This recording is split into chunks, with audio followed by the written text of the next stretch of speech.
expecting these teams to make it through and be in this position, but now we get to see, Execration, 5 series losses in a row versus REKONIX. And like, all right, if we're going to beat them, offlane TV is how we do it. So this is very exciting. This is going to be very an exciting series to watch. I have no idea how you play around a bounty in this game. Like, I feel like, how do you do stuff on Execration, actually? Like, what do you actually do? Shanks got kind of screwed over with the bounty. He probably picked bounty, and they're like, oh, like, probably Pango's gonna go to the off lane, which will be fine pulling waves, and we'll pick some, like, Storm Spirit mid or something cool, or you're gonna be playing with, like, an Underlord off lane, and, like, you can hunt for him to ult in, and then now he's like, oh, I have a Terrorblade off lane. What do I do with that? Scratching his head. Yeah, I guess Necrophos is a Boots of Travel buyer. Some people even go relatively early travels too. Like 35 minutes, 40 minutes. But yeah, he's definitely going to. It's a hard bounty game because of the Naga Siren. Her whole job is to push every lane and force the enemy team to show. So it's really hard to group up as bounty and get these pickoffs because of the Naga Siren. So I am actually very curious as to how he's going to find impact and kills, because his team definitely does have, like, this really good pickoff draft. They have Bane and Bounty as support, so, like, they have great supports at looking for kills. They have Terrorblade to push out the waves, Necro to push out the waves, Pango kind of with jump, but it's not the easiest enemy draft to find between, like, the Puck and the Naga Siren. Because it's a pretty goddamn good Puck game, no? Like, yeah, we spoke about the lane with the Pango. The Bane can be a bit frustrating with the Fiend's grip and Nightmare to set up on the side lanes, but like, I wanted to Shanks if he gets the question is he going to get gold to maybe go like an Orchid or something? But again, if we're unsure of like who he can play with in the early game, maybe he doesn't have as much gold to potentially play itemize aggressively against the Puck. And where would he get that Orchid gold from? That's the problem. I mean, oh man, lots of questions. The other annoying thing is the Brewmaster. It's like Orchid's good versus Brew if you use it on him, but in a fight, he can always just purge his teammates who got Orchided. Yeah, Brewmaster is this hero that if the Brewmaster is like a perfect micro player, it just feels like he could do so much. Like, you could bring up so many things and you're like, oh, he's got a counter for that. He can lift him for this one thing, or he can purge one thing. There's just like so many different options here. It's always like so cool because it's definitely a very high skill cap hero in terms of the micro. And there's lots you can purge off this game, right? I mean, track, get rid of the ghost, the shroud as well. The nightmare. Yeah, so plenty here. Top lane, Akashi. Yeah, okay, lots of damage early on. Nightmare from Mavis. I want to say this is the kind of lane that he should go W at level 2. There's definitely some players that I've seen go really greedy and they go like they're E level 2 in these like scary lanes, and then they just die to like an all-in. Which he can even get potentially all in here. He has a lot of health. Oh, who's going to win out on the trade? Akashi, if it gets the kill? No. If Fizzy will live with the Fairfire, I was going to say that maybe the extra regen could help him turn to Delor, who will still actually end up being ran down. Kill gets split, unfortunately, so Akashi doesn't actually get the regen. He's doing the fluffy hat tech. We saw, it was 23, I believe, right? Yeah, it was Savage, and then someone else did it yesterday as well. Maybe even Savage did it twice. Marvin just dove the tower and just killed him with the brain sap. And those deaths are actually, that's even worse than like if he just died normally in lane, because he bought a salve. So he spent the 100 gold getting a salve delivered, missed a bunch of creeps because he's like waiting for a salve to get delivered, and then he dies anyway right before. It's like, those are always the deaths that are the worst in the laning stage. It's like the ones that are very avoidable, that if you just need to play like a bit safer, give up one extra last hit, and you've committed resources to playing this safe death instead of like trying to all in a trade. How's the other lane shaping up at the moment? Looks like Puck's off to a pretty good start, 10-3 compared to the 6-3. He's got the bottle. Do you go Orb of Blight in this lane for bot? I think so. Most Pangos have been just going it in general, like kind of casually. You go like the bottle, probably stick, and then you would go the blight. But he's definitely getting a bit worked. It's not terrible, but it's a bit surprising because I think that especially with Puck matchups, you want to be winning the first 2 levels, because Puck is really bad those first 2 levels. But the second the level 3 orb is online, it's pretty much impossible to win the laning stage. because he'll always just infinite nuke, have infinite mana with the passive. So he kind of missed his window to get ahead, but that doesn't necessarily mean he'll get crushed. It just means that he can't necessarily win the lane. And then bot to me is the cool lane, because we do have to keep talking to this Terrorblade off lane. So far they're doing pretty good. He's up CS, up denies.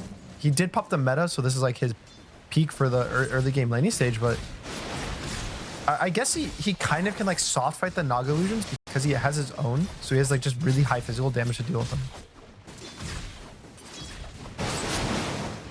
What's going on top? Is there any potential threat?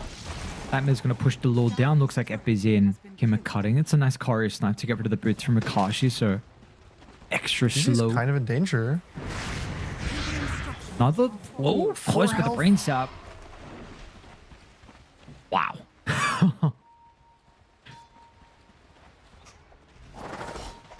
Okay, very, very close. Bottom, I just want to confirm it's a wash, right? With the Naga and the TV, like they both just farm.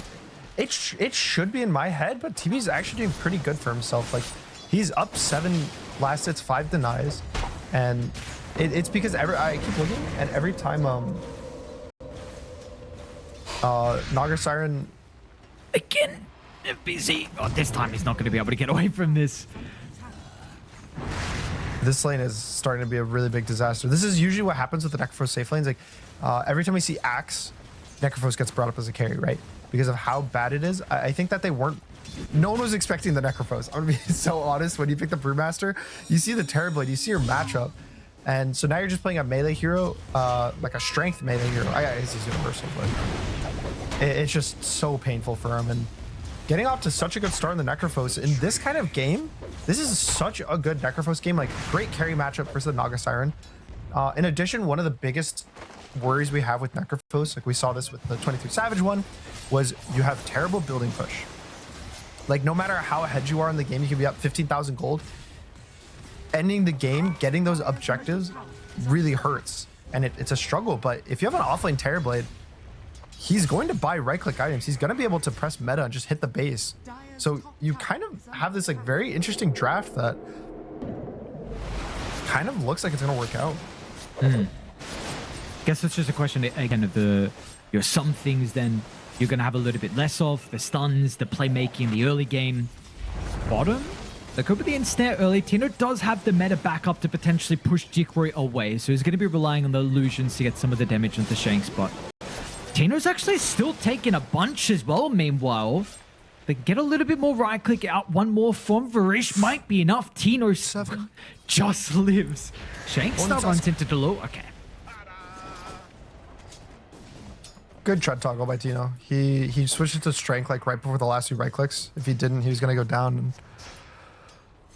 good rotation from the Tusk. It's always really nice for the fours to rotate to their safe lane around this like 6-minute mark, especially if you're worried about like how much pressure you can do mid, which in this matchup it's not too much versus the Pingler. But you basically get not a guaranteed kill in your safe lane, but it lets you pressure the XP room. So Delul is gonna stay here. He's gonna probably like look to tower pressure, look to dive, but most importantly, fight this bot wizard. Unfortunately, it does mean that Bruce left alone, so Kashi with the first sight. They can do the exact same thing, however. So they're just going to contest the enemy's wisdom. They still got their catapult wave. This tower is going to end up dying. So yes, Radiant probably steal it, put some pressure on, but I don't know if they'll also be able to take a tower too. I think top tower is going to go down. Bot definitely has not much pressure. They're going to dive Tino, and he's only level 4, so the Sunder's not going to be up. And Pangolier also going the build where he doesn't have points in the... Oh, wait, Huck's kind of... Meanwhile, they're actually TPing back to try and...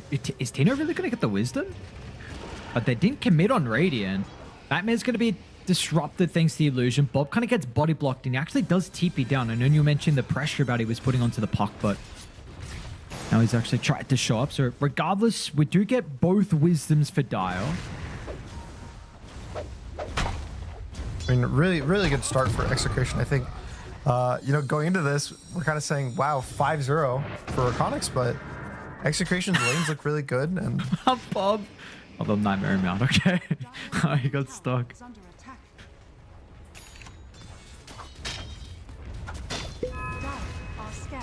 It does look like Tino's just gonna go carry items on the TV. Okay. So nothing too crazy, and I think it works really well with the Necrophos. Like just having this like basically objective taker, kind of the same vein of Beastmaster, of like a Broodmother offlane with a carry Necrophos. It's like you just have this other person that does right-click objectives. There it is. A little bit too far forward here. Could potentially D-ward up on the opposite high ground. It does at least drag them away, so Bob's able to get the amplified damage.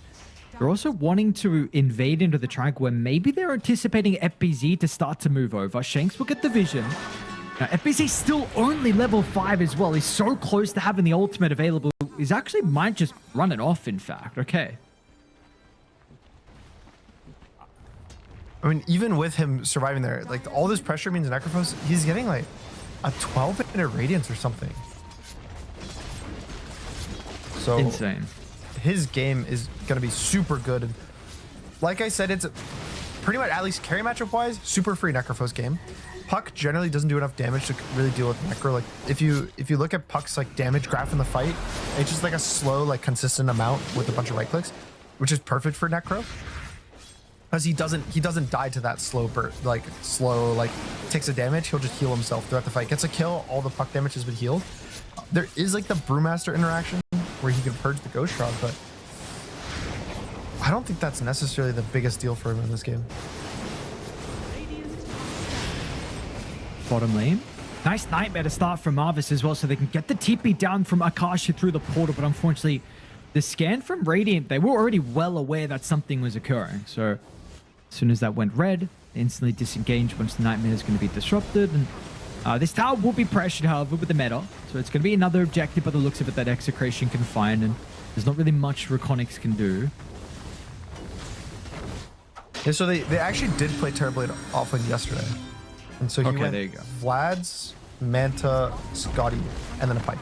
So he just basically went carry items. He went Vlad's. I would assume his lane didn't go as well as this game, or maybe it was like a River with his draft. He had a Chen. Oh, Snowball. Bob does still get stunned. They're going to try and put their target priority onto Shanks in the moment, but yeah, Bob has plenty of damage to kill in your dream, but now FBZ showing up. They're going to be careful about the Brew, but the first stun, Bob, can he find the bounce back?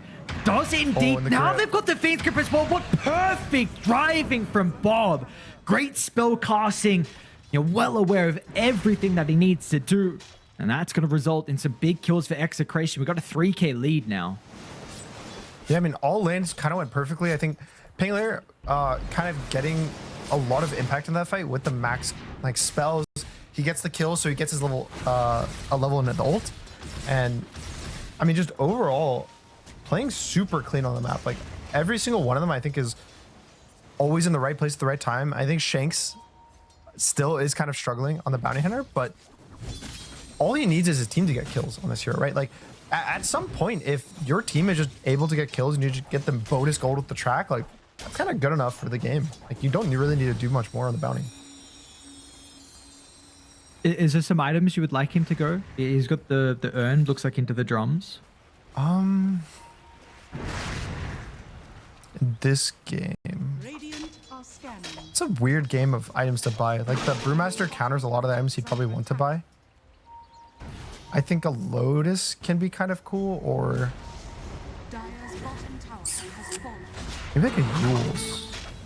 I don't know. I think you could go like Yules or Bearing. Like any of those items would be nice. Just like stats, a little bit of tankiness. Like I think if he's able to walk in and start the fight, even if he's like getting caught, I think that's good enough. Like just basically raw HP. Okay. How will go down Execration. Here's another round of the meta from Tino. It's left bottom. And have this this Radiance is now getting delivered for Akashi as well. So exceptional timing. I mean, he's so goddamn farmed. Now, Jikro is pretty farmed as well here for the Naga too. So he's doing a good job. It's going to be the Manta for him. Is there any like items you also want to see from the Naga? Can you itemize like aggressive Bloodthorn early? We know we see some hexes to help deal with the Necro, or not really? Not the Hex. I think if he was going to go an item, it would be the Orchid, but what often ends up happening with the Necros are they just buy a Lotus, even just if they want it. And so you're kind of already playing into a Bane, I think. Down? Yeah. Okay. you're kind of playing into a Lotus already because you have Tusk, which is not that good versus Lotus because if he dodges the snowball, it like resets the fight really, really nicely. And your own root, like your net is really good. I think the biggest like anti-item that I see Nagas would buy would be probably like a disperser, just as a way to purge the Ghost Shroud. But this match was bad for the record. I think it's extremely hard for Naga to win after like assuming the game is even or she's behind. I basically see it as the second Necro gets Ags plus a heart, it's kind of GG unless the game lasts an extra like 25 minutes after that point. Okay. Well, she's on par to be able to get those items at least for the Necro. Execration. So REKONIX, they got 3 heroes. Execration actually do as well around mid lane. I'm just going to run into the first. Another easy kill onto the Bane, giving a couple free ones over to REKONIX.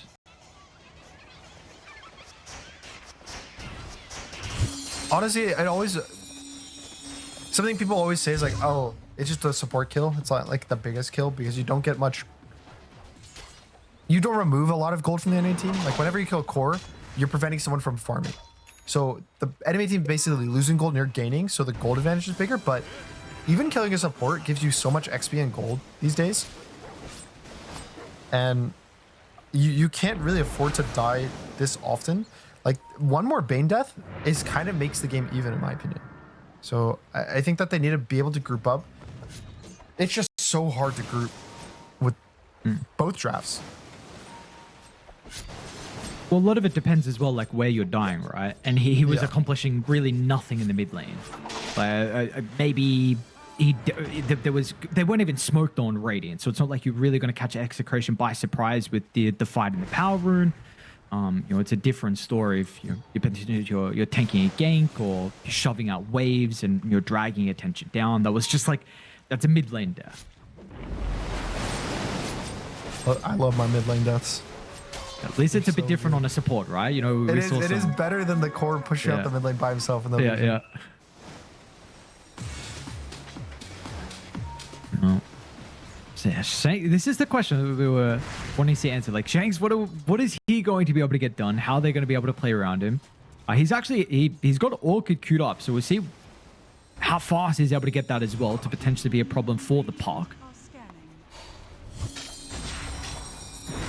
I think it's definitely like his best choice of item. It's just it'll catch the puck. I think even if it kills the puck once, or maybe even cast on the brew before it ults and kill the brew that way. I think any value that he gets out of the item makes it worth it. But in terms of just his hero value, yeah, he's kind of had nothing outside of the laning stage. But it doesn't really matter when Tino's just taking all the towers for you. Execration had a really strong ward that they set up down to the far south area, so they were able to see the Tusk along with the Naga trying to cut around to drag the wave. They've been rolling Thunder. I don't know if Bob... I think he thought one of them... They thought that... Yeah, or maybe they were able to... Thought he was able to... Oh, to close... There's a Wisdom, actually. Never mind. So wrong time. This is still up. I thought maybe they thought it was a good test, but regardless. You lose the Tusk, you get the Scythe kill, so we're up to 3 charges already here for Akashi. Tower goes down, though.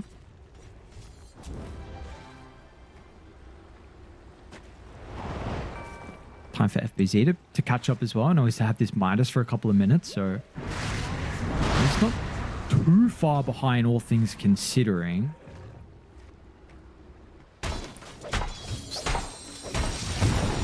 I like that Akashi already has like 2 really important items queued up.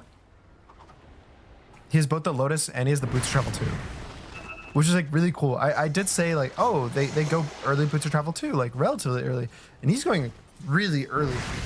Basically recognizing that his team doesn't have the greatest catch, but if he's able to push lanes out aggressively and instantly connect to his team, then it's much easier for them to commit to these catches, right? Like if he pushes out top while his bounty hunts and then he just TPs on his bounty to get a kill, that makes the map so hard to play for Radiant.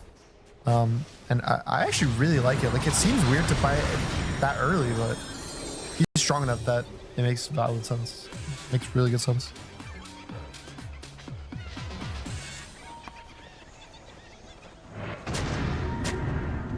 so far, see, they're trying to move to FBZ top lane at the moment. Just Shanks. They do get the scan correctly. Delu.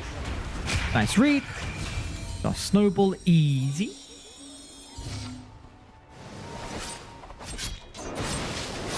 And Jikro, look at, wow, that's a super defensive ward at their triangle. Wait, they see the Naga. Oh, no, Bob was a roll. Okay, they got the Fiend's Grip at least. All right, Bob, it's okay. They cleaned up the mess. No problem. What? Okay. I'm surprised he didn't sight that. Same.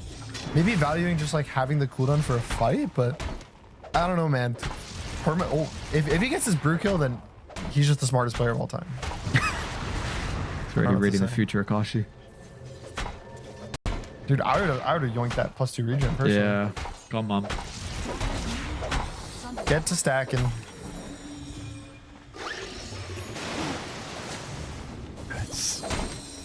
And meantime, they're actually roshing with the Terrorblade. He has the meta up again. Bob has 2 points in the passive, so a lot of kind of this like physical damage with the Medallion of Courage too on the Bango. So just like stacking up the minus armor, and Necro shows up, so his team has full health, like infinite healing. And yeah, this is gonna be like a 19-minute Roche.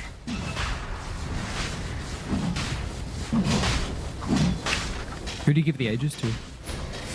Necrophos. This guy's gonna just purely walk at the enemy and just force everything. The craziest thing to me is I feel like Tino should be more farmed, because I look at him and I imagine he's carry, right? And he's kind of poor. But I would assume that this comes with not... I guess I don't know why he's like relatively poor.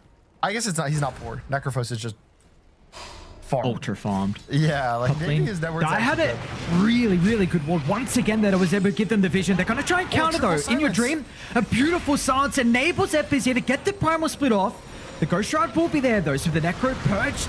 Is he going to get enough health back? Of course, he has the ages that they just were able to pick up. That he is, but FBZ, it's really just him that's trying to run down the Necro at the moment. The rest of the team weren't nearby. The Naga not ready to fight as well. Now it's a question of FBZ, can he get the Brewlings out? Unfortunately, well, he's going to just try and hope he can get the Aegis kill instead before he dies, but that is not going to happen. Again, Akashi doesn't use his scythe. He wants to continue to hold it. It is a 2-for-1. They lose Bob, but Execration keep the Aegis. Very close to losing it. Is this like a new meta?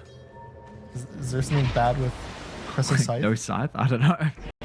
Dude, that's like the freest. Anytime I see a hero below like 40% health, I just click it.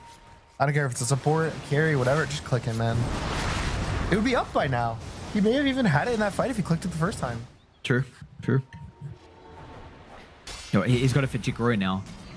Which, again, they're going to be able to find him. This time we're seeing the scythe out. Absolutely. Oh no. Okay, man. Whoop.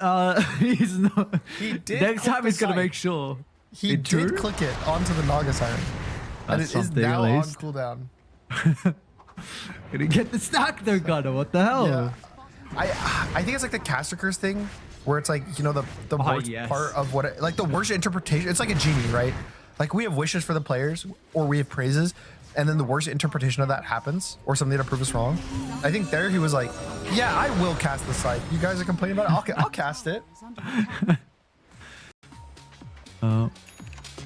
Sorry, he's got to back up in 60 seconds. We'll see if we can get the, use it again straight away, and also potentially get another stack. This lead is up to 6k now. I like how they're running pretty much as 5. Like they're being very, very consistent. Nice blink out. They're actually going to try and fight this with the Rolling Thunder on cooldown. Looks like they'll go for the easy kill. No coil though.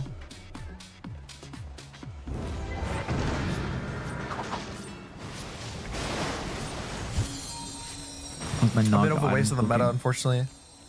But I think it's cool that as a team, they're basically playing as 5, even though they have a bounty hunter. And this guy, like, wants to be running around getting kills, like fighting pickoffs for his team. But they kind of recognize that due to the nature of Naga, every play that's not instant, not fast, not connected with your team, you'll get outnumbered. Because Naga Siren's going to push all 3 waves at the same time. And then she's going to TP to the fight. She's going to TP to some like random 3v4 you're doing. press song, get your kills, live her life. And I just think it's nice that they're constantly like going to towers, hitting the tower, going to Roche, hitting the Roche. The Tormentor is still up, so that's probably the next big objective for them, but just pretty clean map movements. Thinking about setting up onto Tino top lane, they had a jungle ward that was able to see the Terrorblade starting to move over. Now, Shanks does also see FBZ first, and Dire 2 will respond. Are they going to be able to blow him? Once again, the silence, but they need to deal with the Phoenix Grip, and they won't be able to do so. The side cuts down the Brew, and the Lord will be ran down next as well. But the vision game from either side been really pivotal so far, but it's just Execration that are using this a little bit better. 9k lead we've got now. They won't be able to catch up to In Your Dream. There's a T2 tower top if they want to take it, though. No meta, but it shouldn't be a problem. Andis almost finished on the puck, which kind of lets him play around the Bane. I think the Pango ult is... I don't remember how it works specifically now, because it's gotten changed once, I want to say, but either Pangler can just stun through an Andis, or he can't. Which, it sounds stupid when I say it out loud, but I just don't really know that specific mechanic, because it's like a knockup, not a real stun. Boots Travel 2 onto the Bounty Hunter bot. Yeah, he's actually pretty survivable now, but the Kashi giving a couple of heals over. He's still not dead. Still alive. Akashi? Aegis will expire and fuck. No, Bob got him. No way. Bob actually had enough damage. Jikro goes down, and now Akashi's just running the rest of the team away. I mean, even if they like get the kill on the Necrophos, they use so much if the song was used to get out, because the Necro had Aegis. I would say there was like 30 seconds left on it when they're hitting him, and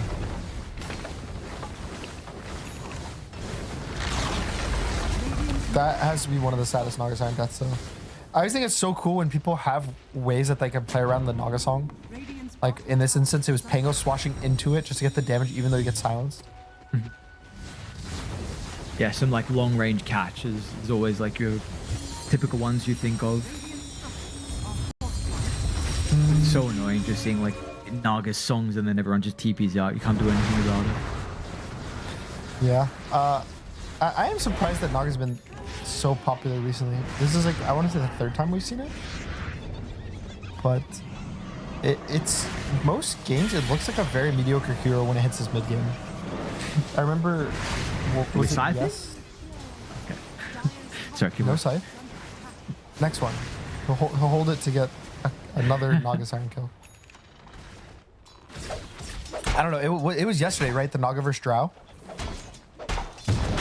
I believe, but there was a matchup we saw. It was Naga Siren versus Drow Ranger, and the team with Naga Siren's up 20,000 gold, something crazy like that.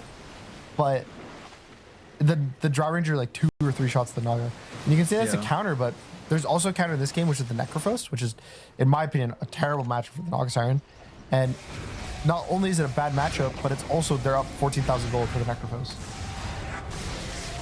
Yeah, unfortunately, it makes it even more difficult. That's how hard this matchup unfortunately is for them. Mavis, oh boy.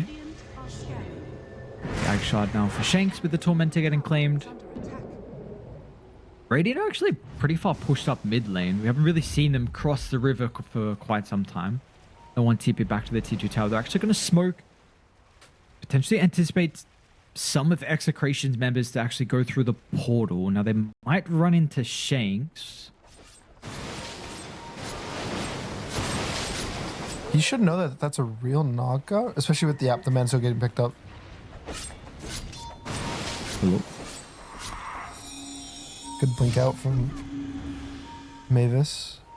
It's so hard though. Like you see Bounty, like he feels the ganks he wants to do. He wants to run around, but it's so hard for him to get anything done, even if he sees you. Like they don't have the damage between him and the Bane, which is his only follow-up stun. The Necro can TP in, so it's like it would require Bane being there, Necro be able to TP in instantly, and you can get a kill. It's just, it's not as simple as a lot of other drafts would be.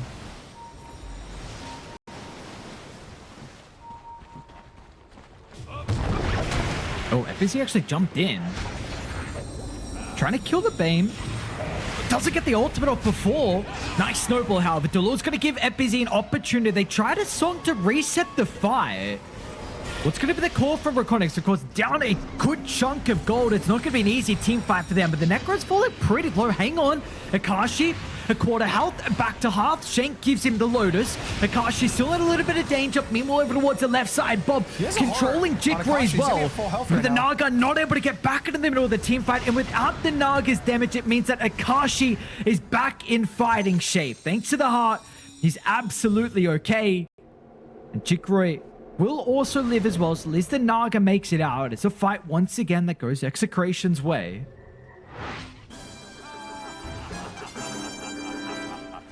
And Scythe casted. Another one casted by the Reaper, or by the Necrophos, and another kill for him. And the game is just pretty much snowballing out of control. We're gonna see an Orchid casting the puck, and also In Your Dream goes down. Whoa. So pretty much all across the map, getting a bunch of kills. There's glimmers of hope. I do want to say that, like, FBC, just Brewmaster in general, continues to impress me with how much damage the split does. Like, there was a couple times in that fight where the Necro went down to what, like 100 health, maybe at worst 200 health, and then all it takes is a Ghost Shroud, one Reaper Scythe kill, and you're back to full with the heart regen, with the bonus amp regen. It's kind of too strong to handle. And Terrorblade, I believe this is a BKB for him now. You have a carry. You have two carries. You have the Necrophos with all these items. You have your TB to actually hit the buildings. This is the kind of Roche that it's like second Roche. You get the banner. They could look to end the game at 30 minutes. Yeah, we don't have that problem like you're mentioning with the Necro. So now your high ground siege is far easier. Tino's got the Aegis. If they want the banner, apparently they don't. Alright, it's just leave it in the pit.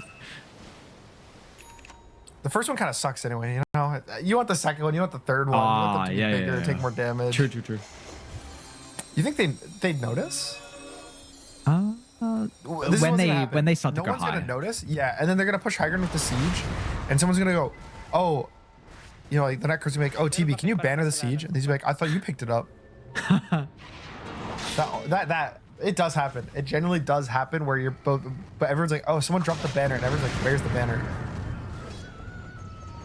And they want, oh, dude, they would love to go. Now, this is an amp damage plus the catapult wave. So, this is perfect. Oh no, and there's just no banner. And then all that's gonna happen is it's just they're gonna glyph the wave, and there's no banner. See if they find out beforehand that there's no banner. They're gonna smoke actually. Thinking of maybe raiding, playing up on this high, so bottom ward at the jungle. The only real place that might be safe for them. They're already far out of the map instead, trying to shut bottom. They might run into Jikroy.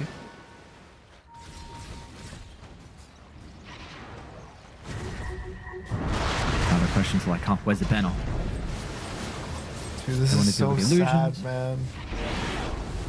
Oh wait, it looks like it got picked up. What? Alright, FBZ? Jump in. Right, Primal Split's going to be able to come through a decent chunk of damage here for Tino. Nice Tino activates the BKB with the Sunder, and couple of ultimates. Puck disappears. Now they won't buy back. Let's see if this gives them an opportunity to take the team fight, because Dire did use a lot on the first round. You're also going to lose FBZ's ultimate, which is a bit of a problem, and you've just got a raw net worth lead on Execration, which always makes this fight hard for REKONIX. And there's still a glyph, but there's not really much stopping this push. They have so much sustain between the Necrophos. The TV still has his Aegis. His meta's ending, but this is at worst one side. Jumping onto the Necrophos. I mean, what can the Naga start close? do? Yeah, I mean, down to half previously. It's a nice coil. They'll lose the Bane on the back line. There's just no real follow-up. That's the problem. We can just never see the Naga enter the team fight because of the heroes that Execration have. Now, they do need to disengage together as a unit to make sure they're not picked off one by one, and they'll play together.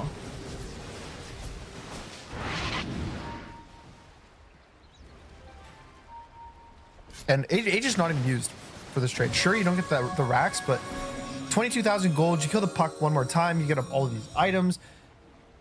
You got to be feeling unstoppable at this point. And I think it's a... Is that a full... Yeah, it's a full Shiva's on Necrophos. Oh, wow. So this guy is pretty powerful. Oh. Is he gonna get sold? Okay. He's got shot of Rolling Thunder. Now Jikroy's in a bit of an awkward position with Song on cooldown at the moment. He's gonna have to play his way out of this. It's a good shot.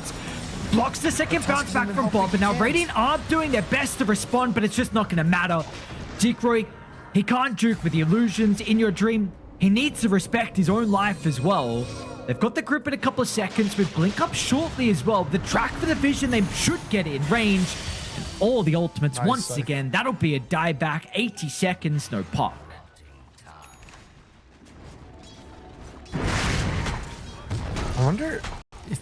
I don't think you necessarily go high ground. I think you just farm. The game is just too important. Ooh, this is just a TP force, I believe. I mean, He's kind of got to go just soon. TP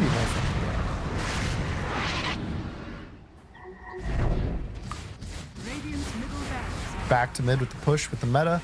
There's a fresh one. It's 50 seconds left on Aegis, which is kind of perfect because the meta lasts 50 seconds. So pretty much the second his meta ends, that means that the Aegis expires. So it's either a good timer of how to know how long you can push, or it means that they have to stop you during the meta. They have to kill you, and then you'll just respawn like would happen anyway if you died. They use it perfectly then. Actually, we're going to go bottom as well. The Radiant have Glyph. 29k lead. Keep in mind, it is a 3% probability here for REKONIX. The illusions do a little bit extra chip damage. Shanks is already setting up on some of the side lanes.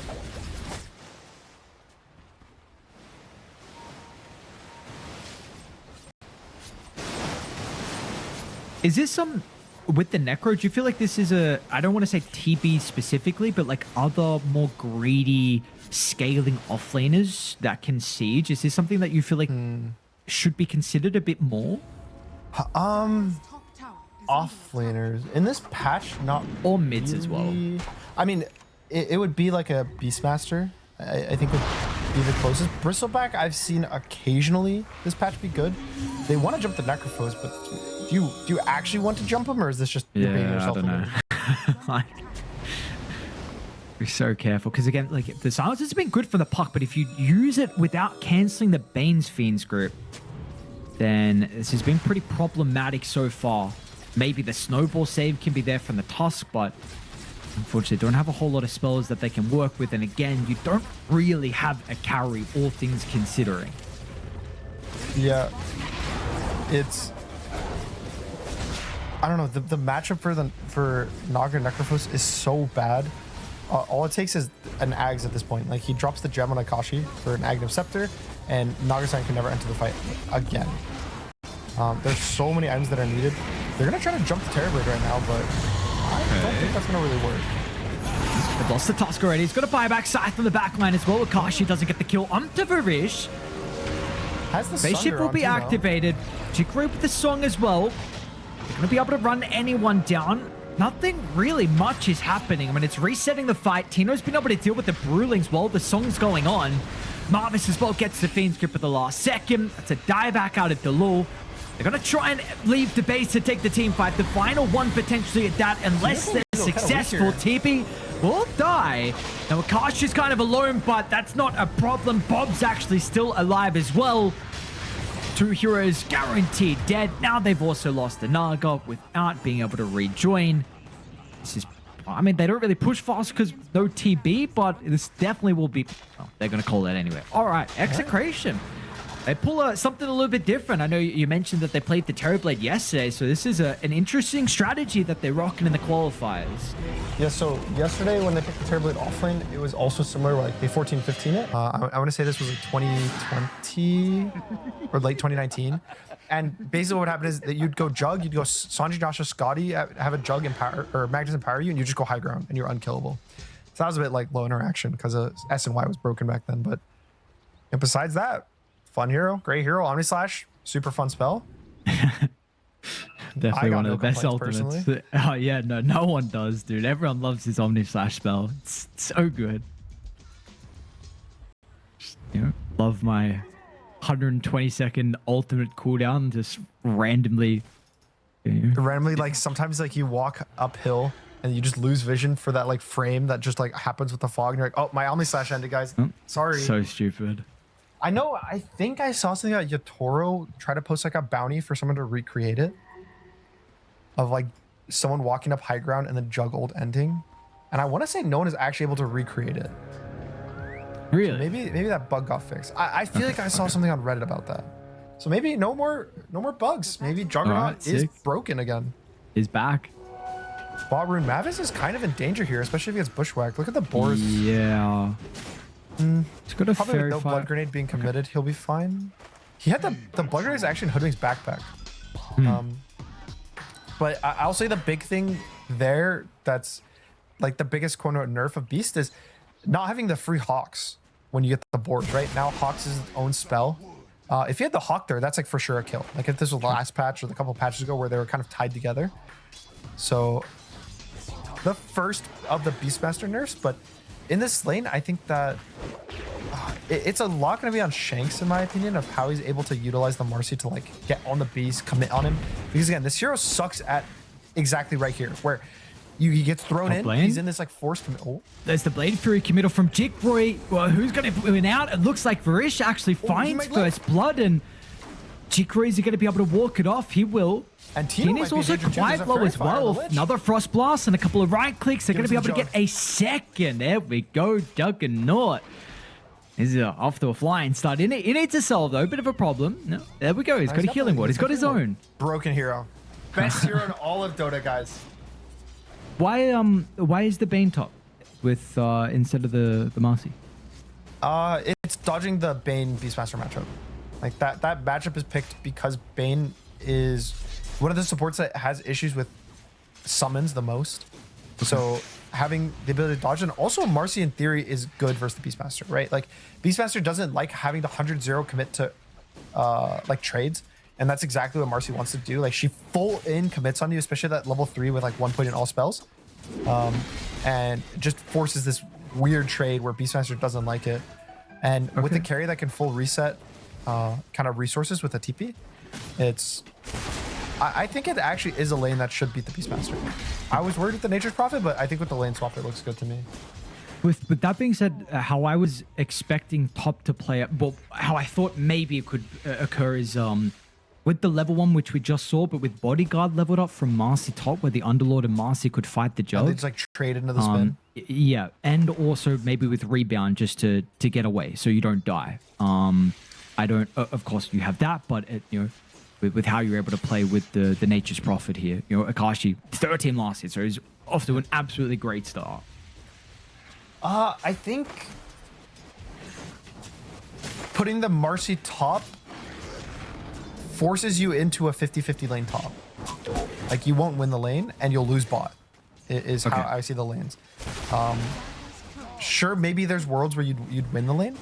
But I think with Bane, you also kind of have a 50-50 lane top. Like neither support I think would necessarily win, but it lets bot win is the biggest difference, right? So now you go from 50-50 lane plus a losing lane to 50-50 lane plus a winning lane.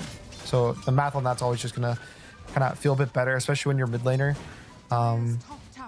is like a game winning, like lane winning, destroying Viper.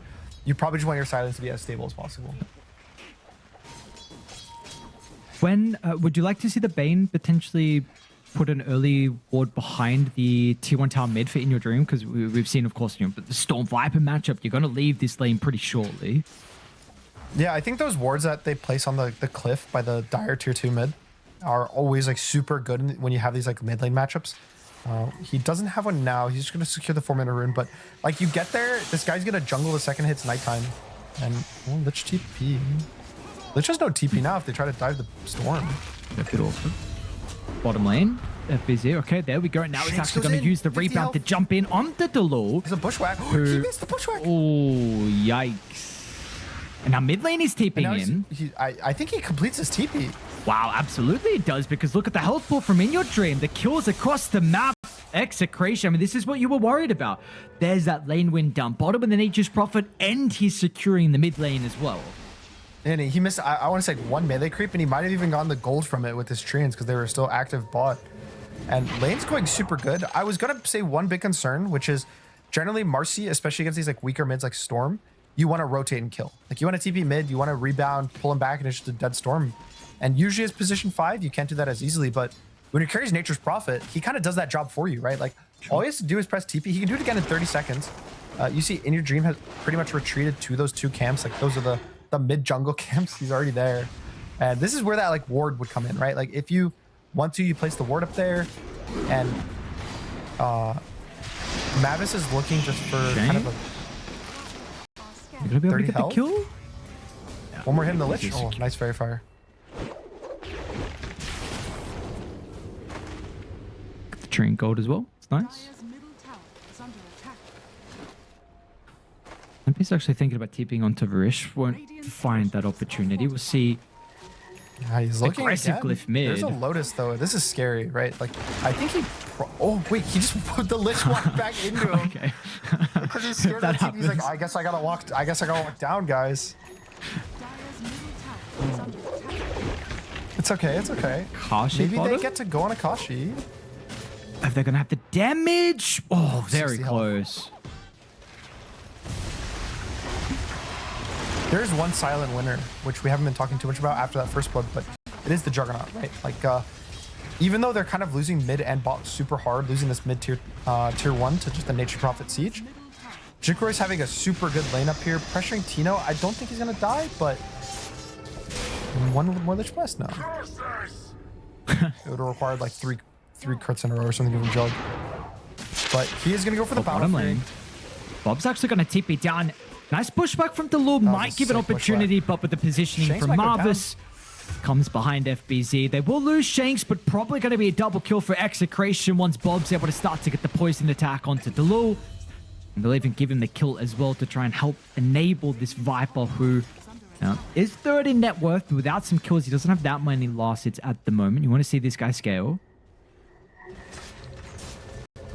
They're gonna go on this Juggernaut top. He's still level 5. Like, yeah, he's really strong, but I don't think the spin one-shots Tino. Oh, okay. Then He might jump him out. yeah, maybe does or not. Bunch of damage with the Wrath of Nature. Jikroy kind of still committed. 5 on He is in Juggernaut. danger, I think. Akashi TP's him. Sprout's going to no, be there. that's A bit Sprout. awkward. Jikroy's able to get away. Meanwhile, it's going to be a fight for wisdom instead, but Rish, of course, knows he has to leave this. He's going to be able to find a spot to TP. They got to cancel Shanks. Oh, they don't even see him. That Sprout was kind of awkward. And then Bane was trying to get the snipe on it. I don't think he does. So FBC does take their wisdom. So it's going to be a 1-for-1. But I mean, thankfully, the Jug doesn't go down. That was like that super aggressive play where you have the siege. You're like, I'm so strong. I want to go.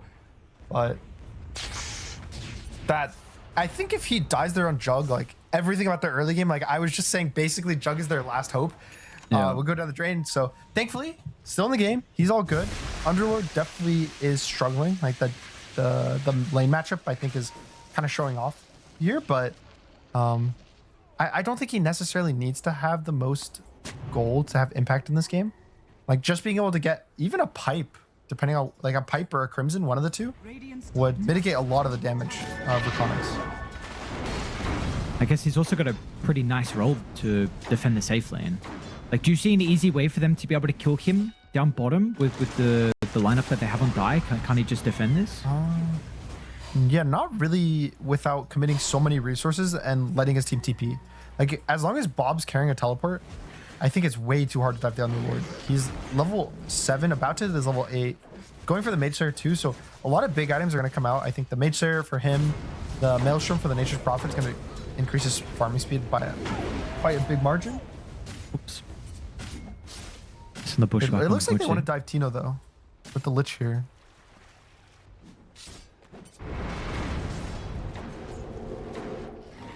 Gotta be careful if Radiant Juggernaut's respond. TPing. Yeah, Jikroy's here. Okay.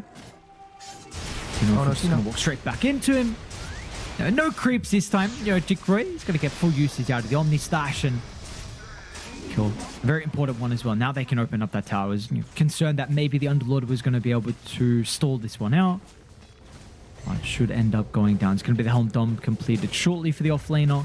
You do see Radiant, of course. They've got 3 heroes top as well, so Akashi is going to be nearby. You've got Bob too. They're setting to defend the tower though. Juggernaut has no Omni Slash, but he has the max spin, so pretty much enough damage to kill the Nature's Prophet, like 100 to 0. And this is like kind of cool, I think, by Jikroy. It's okay. It's not cool. Ooh. It's super not cool. Okay. It's just not cool. I thought what was gonna happen is like he's gonna wrap on the Nature's Prophet with some TPs. Like Hoodwink was looking like she was gating, but she canceled it. And then like one Storm TP from Inner Dream. I think they killed the Nature's Prophet there, but went for a wave cut and almost loses his life. And now the tower goes down, so Hoodwink's just kind of been running around in circles, going like top, going bot, going top, going bot. Juggernaut has to TP base. Not a Top lane. huge win. Oh, the supports just That was killed just the him. supports. Yeah, It wasn't no even a chain literal- frost. Okay. That's a big one. For Execration, how do you use the strong early game that Bob had on the Viper? I feel like this is something that a lot of people have difficulty with, where of course is a pretty easy hero to destroy the lane, but how do you play him after? I think the biggest thing they did with this hero, which was good, was take the two like mid and top tower, and then he rotated. Like he did pretty much what he had to do. I think killing Beastmaster is always like peak, which is what they're smoking, and it looks like FBZ's kind of almost giving to them. They respect FBZ's like too much, almost like they assume that he should be dodging the smoke gank and being in his tri-camp. But FBZ was just like, I'm greedy, I'm gonna walk forward. So he actually manages to dodge the smoke, but might be killing his Storm because of it. Yeah, they're going to stop with the rebound. Storm doesn't have the most mana to zip away, unfortunately. So even with some separation, they'll run him down. Bob's got the killing spree. And they might be able to go back to the triangle because they dropped the deep observer ward. And if Marvis's positioning is on point, might be able to get the Nightmare to So hard stop to it. A bit Nightmare, though. awkward. Yeah. He has like the two creeps that will stop it. That's so funny that the Beastmaster not... Oh, yeah. Juggernaut's kind of in danger. No spin on top. Super deep in. The Omni Slash is going to not really be able to do too much with all the treants here. And good chain frost. Insane chain frost. Look at that. Super good Look at with that. the The supports on. Oh my lord. REKONIX might just be carrying with the supports. Unfortunately, let's try and look away from the Juggernaut. A couple deaths now from Jikroy, but Turn the eyes off. man, yeah, turn the eyes off. Don't look there. But the Lula along with Varisha, they're doing all right. Yeah, I mean, the supports are putting in work. I really do want to say, I want to see In Your Dream kind of find his way into the game. I know he struggled because of his lane versus Viper, and it wasn't his fault. There's also a lot of ganks on him, but he hasn't really done much in terms of like keeping to fights, trying to join, do something. I would like to see him, which he's doing now, which is play with the Hoodwink, and maybe trying to kill the Nature's Prophet. But it looks like he's actually going to dodge a gank with a really nice TP. I don't know. I don't think farming is his like way back in the game, right? Like I think your Jug wants to farm, your Beastmaster wants to farm. If you want to farm on Storm, you're gonna just keep basically forcing it to be only your supports that get kills, and they're doing great. Like credit to these guys, shout out to them, but they can't play like this the whole game. Like it is not realistic to keep telling your supports to have to solo kill their cores and win you the game. At some point, someone needs to kind of step up and do some work. So maybe it's the Kaya. Like there needs to be some timing where REKONIX uses their cores. Let me put this a better way. Let's have two cores on the same screen for REKONIX, because that hasn't really happened this game yet. Yeah, absolutely not. They've been playing kind of their own game so far. Well, Execration will continue to try and do stuff across the map. They've been the proactive ones first. Bob and Shanks will start the smoke. They'll connect with Bane, who's still at level 5, unfortunately. It's pretty close to 6. It's under 100 experience he's going to need. They will wrap around and try and contest the Wisdom, where Dire are already reading that this play might be happening. In fact, they're going to go through the portal, but there is an observable that Dire have. I don't know if it was Radiant Ping or Dire Pings that pinged this out. I think this is a super kind of cool play. They're almost baiting the Wisdom Rune fight. Like they're making REKONIX think that they're going for the... Oh, the scan hit though. Oh, that had to be the Jug doing the scan. That's such a good scan. Wait. And they give up. Okay. I wanted to say, like, in theory, that's a really cool play. You basically soft show with the Viper pressing W on the wave. And so the enemy team sees that and they're like, oh, okay, like they're smoking at us. They're going to do something. Viper showing bot. And then no one shows on the map for 30 seconds right before the 14-minute rune's like, okay, maybe they're going here. But I think just a super good read from Jikroy. Hitting the scan, like it just clipped, I think, the Marcy at the edge. Because if he wasn't able to do that, then he probably goes down on that camp when he farms it. Dire's middle tower is under attack. Is now pretty much got the Battle Fury. Just needing about 200 gold here for Jikroy. It's okay, not too bad of a timing. But the beast is insanely farmed though on the FBZ. I think this Helm of the Overlord completed. Yep, Helm of the Overlord and Arcane Boots. So a lot of items. He's going to get that creep in the next 5 seconds and 15 minutes. And probably, I would say you want to look for taking out this mid tower. The one thing I'm kind of curious is Underlord's going pipe. Or he had a keto, sorry. Okay, I was going to say, pipe doesn't look necessarily that good here, especially with the Beastmaster going for the Helm Dom instead of Ags. So I would have preferred like a Crimson Guard or an Atos or an Ag, something along those lines. So I do like that he switched his mind and went the Atos instead. So a lot of kind of big items. Mjolnir finished on Nature's Prophet, Atos on the Underlord. I think right now is kind of Execration's go time. We see how they're playing as well. Bob and Shanks, very aggressive at the moment. They've got a deep absorber that they'd love to be able to fight around. Give them the vision of Jikroy. Now, how do they start onto the Juggernaut? It's going to be a little bit dicey. Of course, they have the nighttime, and it could be up to Marvis as well. Do they wait for him, or do they go for the rebound instead? They'll do just that. Toss back into the Fiend's grip. Easy like that for the boys on Execration. Tino's going to shove out mid. The rest may connect top, but no real extra pressure they can get onto the objectives. The region out of the Storm's hand. Potentially in danger, but he's going to be okay. The map feels really, really bad to play as a carry when you have to farm your top of the map because like your Beastmaster or someone else is farming Ancients, and then you don't have control of this cliff, which last time they went for the Juggernaut was like they already secured the area, they got the ward. So now Juggernaut pretty much feels like he has to walk top again to keep holding this area, but it's not a good feeling. Like, it's going to consistently feel really bad and he's going to be really pressured. And he's kind of hoping that his team does something, like forces some reaction of some sort. Well, they will do that by sieging the tower down bottom. Marvin's going to be able to run into the Lich. They've got the Fiend's grip as well injured and considered about zipping in, but no, as soon as he does, think otherwise. Just the one kill. Tino will continue to catch up with the Storm. Second route will come through after, but no one else is even remotely close.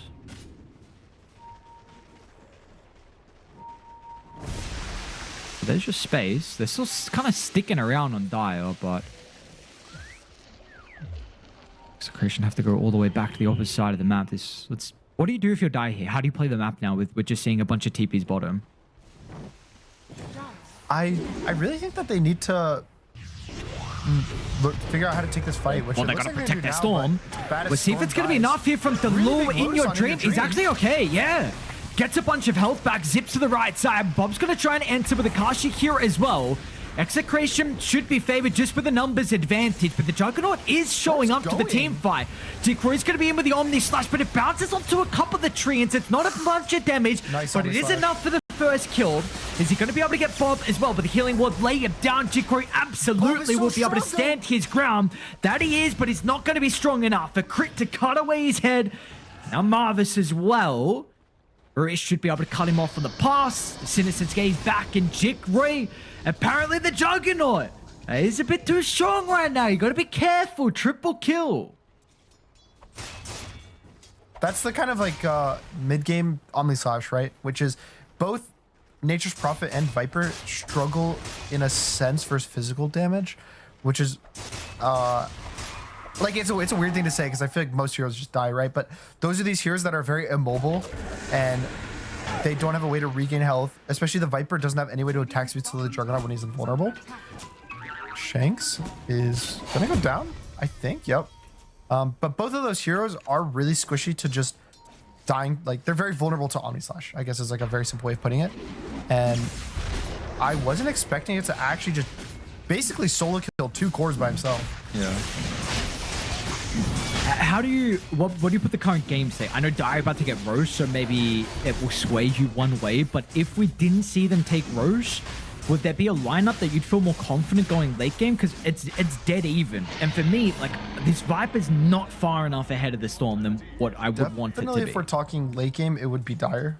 Okay. I think that if we're going to assume like everything's even, we're at 50 minutes of the game, 60 minutes of the game, yeah, I would prefer Dire. I think Jug, like, you know, we meme the hero's not picked, it's not that popular, but Juggernaut's not a bad hero when he gets to like 6 slots, right? Like he gets to the late game.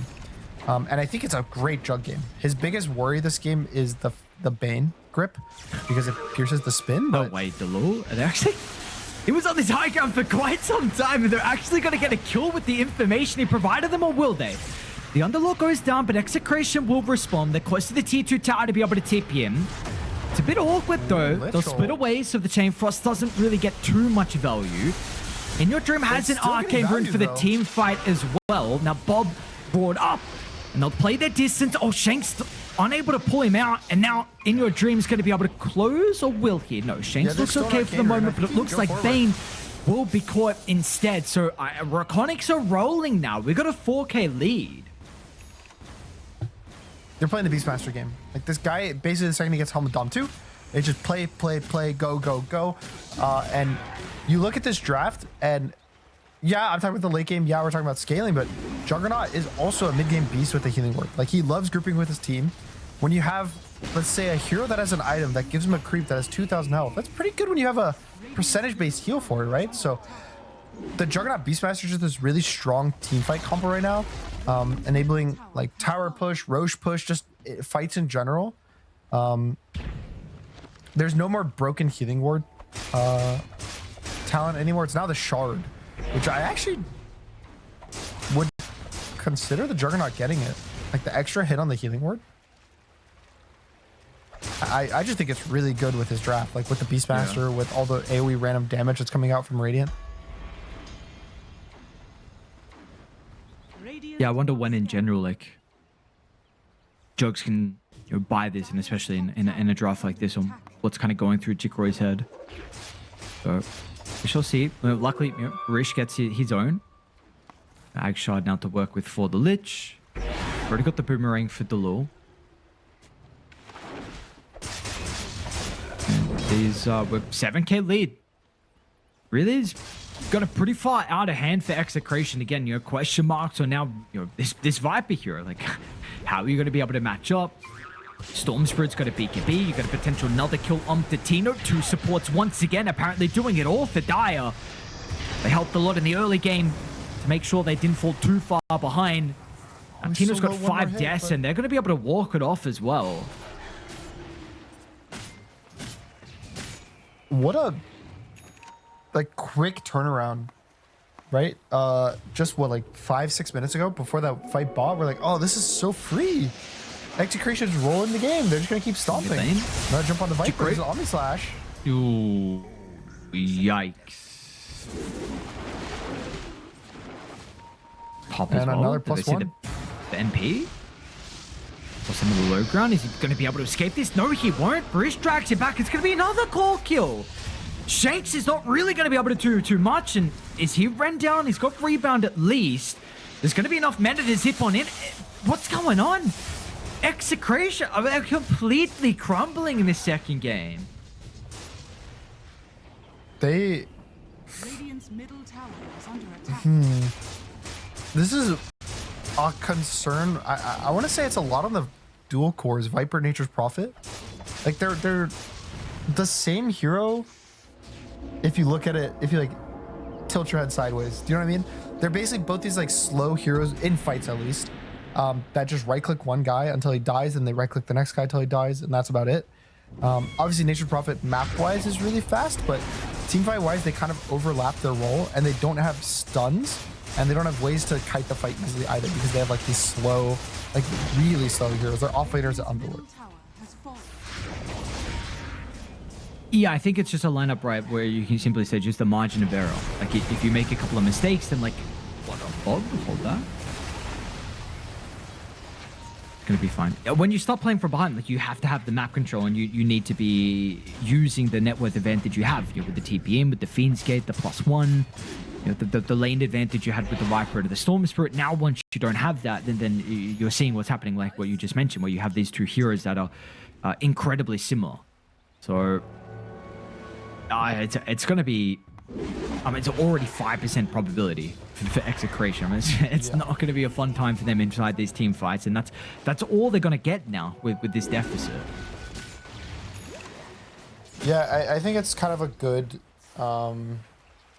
There's a cool video by Quinn I saw. He just described kind of this topic of overlapping roles in your team. In that one, in particular, he was talking about stuns. Basically, that like if a hero has a stun, it's probably low damage. Like Lion. Sure, Lion has Finger of Death, but on average, it's kind of low damage. And in this case, I think you have these like both kind of tower cores. They're both very slow fight-wise that just stand there still and like right-click like a tower. So I don't know. I kind of wanted something. I don't know what it is because like they win their lanes and their lanes look good. Maybe it's the Underlord pick or just the Underlord's lane, but it also can be not a draft issue. Like it could have just been they messed up that fight bot. Yeah. And if they win that fight bot, kind of everything could be different. But then again, I think that the fact that like this is the draft you give you, where if you make some of those gameplay mistakes, it's unforgiving. They're not allowed probably more than one major mistake. Busy. Is he going to be? It's a long TP. Oh, So close. I mean, that's what you need. Absolutely, you got to get these kills, those opportunities that are begging, and he's out. And now the rest of the team, they're going to be able to, on Dire at least, control the outpost area. Can give them access to mid, can give them access to top. They've already taken tier 2 mid and top's been shoved out, so they'll get the amp damage for In Your Dream instead. And he's usurped the Viper's net worth as well now. So you're pretty instant. You're picking the Viper to counter. Unfortunately, not done enough shanks. Do I run left or right? Both the REKONIX heroes, small galvanized stacks now for In Your Dream. Are we just wrong with these carries? We're like, wow, TB Offman, that's so weird. They just owns the game. That's like Juggernaut. What does this hero do?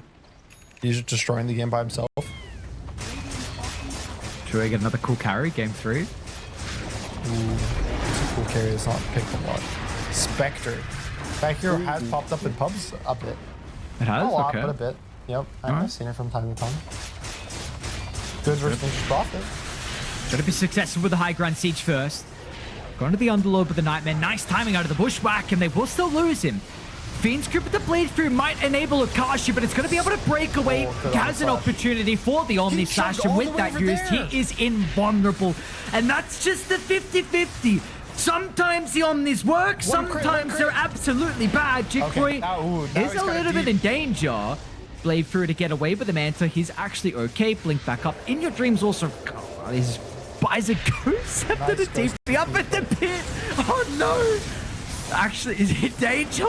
Yeah, he is. Akashi BKB. So the Ghost Scepter was cute, but unfortunately, now you got a Ghost Scepter on the Storm Spirit. It's not too bad. They got a 20k lead. No problems. Akashi, aggressive TP in. Akashi, force over towards the left side. He's going to be able to turn sharpshooter. Slides on by Delul. Brings down the carry. Now FVZ tries to sidestep the rebound, but he's not going to be able to do so. Execration. Get a couple. That's a lot of buybacks. Tino, Akashi, It's along a with dieback on Navis. Akashi.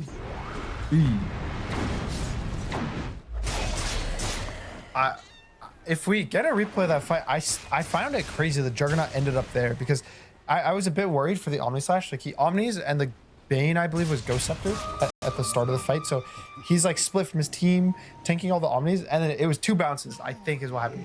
One was like a max range bounce to the Marcy, and then it was a max range bounce to the Nature's Prophet. Like it was 2 back-to-back bounces. Like let's see. So do this nice little jump on Storm, kind of poking in, and then you're gonna see the Juggernaut go spin. This also grip.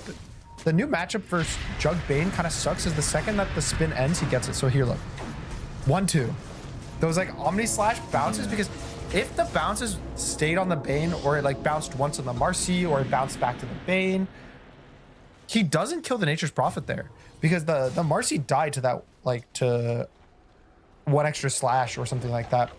And this could have been a completely different fight. I think if it was only the supports that died, maybe Akashi gets 2 real lives to fight. Maybe he doesn't have to full commit to get the kills.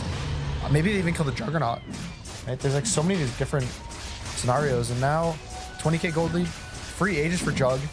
Last time he took the Aegis, you tried to get me to ask, hey, what would happen? What's the root of this team's without Aegis? Now, unfortunately for you, now they get a second Aegis, which you can't really ignore. And I'm going to assume Gaben's giving this one like a 98% chance of victory. If I'm going to include the human factor, I'll give it a 96. Well, I mean, perfect. I mean, what can I say? Very good. Very good. Don't change it. Don't change it when it's live. Like, when you said 96, when you said 98 and then went 96, yeah. No, I saw. I thought you opened the graph. That's why I didn't. No, praise I didn't. Oh, that's very cool. That was off the noggin right there. Yeah, but no, unfortunately, this Aegis you can't particularly avoid. So they got the banner that they can walk up high ground now. They just got they got the melee barracks previously with that attempt, and of course with the buybacks, which was the heavy investment for Execration. So it's gonna have to be a pretty insane defense from them. I think a lot of games in Dota for the past couple years, there's kind of, it's like the Tundra effect, but like the old Tundra, back when they won TI, which is now, I guess like Falcons kind of has this playstyle that you just farm for like 30 minutes even when you're ahead. And you like never want to push high ground, you never want to make a move. I don't think REKONIX needs to do that. I think this is a very simple walk high ground. The game's going to end in the next 90 seconds. Like you go up here, you press your healing ward, you press the banner, a single hero walks up and tries to kind of interact with you. You just kind of dive in and kill them because they have no buys, right? Like at least the cores. Nature's Prophet no buy, Viper no buy. Like you kill either of these with like a full in dive and the game's over. And such a great angle as well. And look at that. Have all the information they need. FBZ is going to try and roll the Bane on the backline to get rid of the Nightmare and Fiend script that can be problematic. Both supports going to be dead. Bane not able to rejoin, but the Marcia does have buyback. We'll do it now. It's a nice pushback opening. Tino just got clipped in as soon as he TP'd into the fray. Now, Akashi and Bob are freely being able to right-click, and they're going to be able to kill the Aegis without committing heavily. Should we want to blink out on the jug? Let's blink. It's really hard to cancel that blink with that Thunderlord. And a bit, like, honestly, not the best for REKONIX. Like, all in all, right? Like, sure, you force the Marcy buy, you killed both supports, but losing the Aegis and not getting a tier 3 tower is definitely acceptable for Execration. Because, again, I think if they get one extra kill there, that's probably just GG. But Execration looking for a kill now, actually, out of the base. They have this ward, but they're busy. Had already farmed the camp closer towards the Defender's Gate. So this game will continue. They didn't get that clean high ground siege for Dire. What are we getting close on? Jikro's going to go Abyssal Blade next. We've almost got Scepter for In Your Dream. It's about 400 gold. I guess Falcons was right. Going high ground just a bait. Yeah, come on. Let's just go farm, guys. Let's get 60-minute items. Let's play it with a Nature's Prophet TP, no cooldown. I am excited. Yo, is that not more enjoyable? Just hitting creeps? Yo, some carries like it. Do you like the games where you just hit creeps, but you know you won the game? No. Those really. are actually the least boring games to me. Or most boring games, sorry. It's like I'm playing mid and the other team won't leave their base, but you can't high ground because it's not worth it. Yeah. So you just farm until they eventually leave the base, but then they never do. And you're just there for 45 minutes. The issue is like that's the correct way to win, right? Like that is the safe play. But what always ends up happening a lot of the times is the team that's losing in this situation kind of feels that they have to do something because they know they're losing the game. Like if you let those kind of games happen, you should lose at some point. Like eventually they're gonna have 40,000 gold and it's gonna be unwinnable. So maybe this fight outside the base is gonna be good for REKONIX, but it looks like they're just a little bit of a dodge. Yeah, they're gonna smoke themselves now as well. See where they want to try and path on the map. FBC is calling the forces towards top, and everyone will oblige. Jikroy gonna run up the high ground blindly into Papa, force up down to the low ground, but unfortunately, the Storm and Varisha nearby, so the TP is gonna get cancelled. They won't find anyone else, however. The rest of Execration already back inside the base.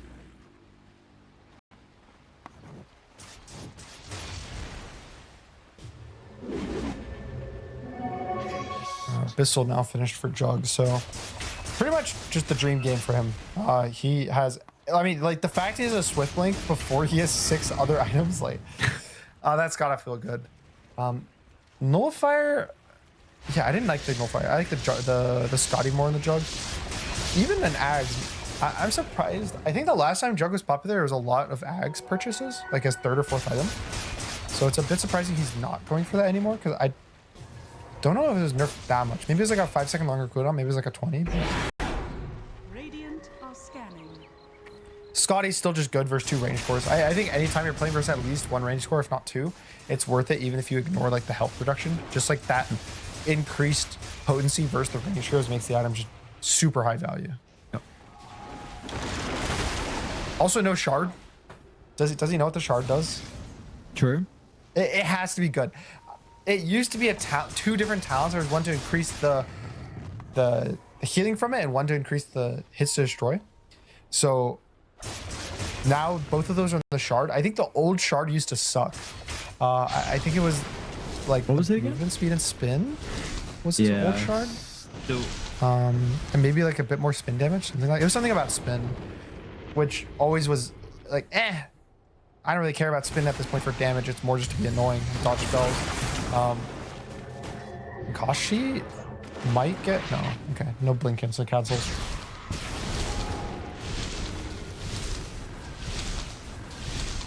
Yeah, surely. Like you're saying, if these were 2 talents that were previously. Yeah, I don't know. Just buy the shard. Like, it's so good. It helps with these high ground pushes, especially when you have like the zoo of your. It's just an aura, right? I think it has to be more valuable than Scotty. What do I know? At this point, you wait Roche. It's a minute away from its initial like timer, so it could be up to 4 minutes away now.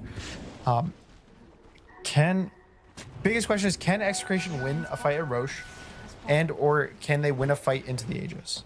I think Roche Pit, no.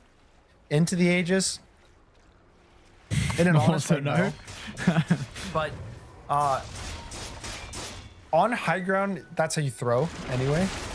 Like the amount of they already threw, quote unquote, like they kind of threw, not like super threw, but they already threw on a high ground push once. Yeah, it so, was not clean, right? Yeah, like they waste the Aegis, they kill 2 supports, they have to go farm again. Which that does get us to 60 minutes. Yep. We're farming. We are only 23 minutes away. Definitely playing this one the good old disciplined Tundra Falcons way. We will get a long Roche spawn, so it's going to be 2 minutes, not Oh boy. full Not the time, worst. but Could be 3. yeah. It's alright. Jikori gets to enjoy farming as Jug more. Like you said, and you're in a game where you're pretty much what are we? Yeah, 99%. Farming that much isn't ideal. Akashi. Scary. Beastmaster's right next to him. I wonder what the hex on the Nature's Prophet is. Maybe it's like a warrior that stuns, and they think they have the damage to burst a hero. Like there's no saves really on REKONIX, but I don't even agree with that necessarily. There's Lich Armor. If you don't have a Nullifier, which I don't believe they do, and I don't think it's like nowhere close to them getting a Nullifier. Lich Armor should save any hero that you hex. Plus, also you have a healing ward if it's not the Jug. Shanks? Let's get zipped on. Let's get the Pit and the Glimmer to help him get away now, but the rest of Execration, a little bit careful, but REKONIX won't continue to run them down.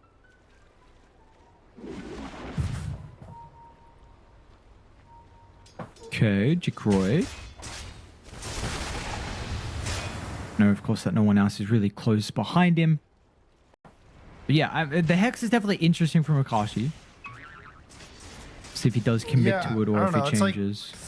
Like, I think the best reasoning path I could go down is there's like 2 main reasons. It's one, you don't have enough stuns on your team.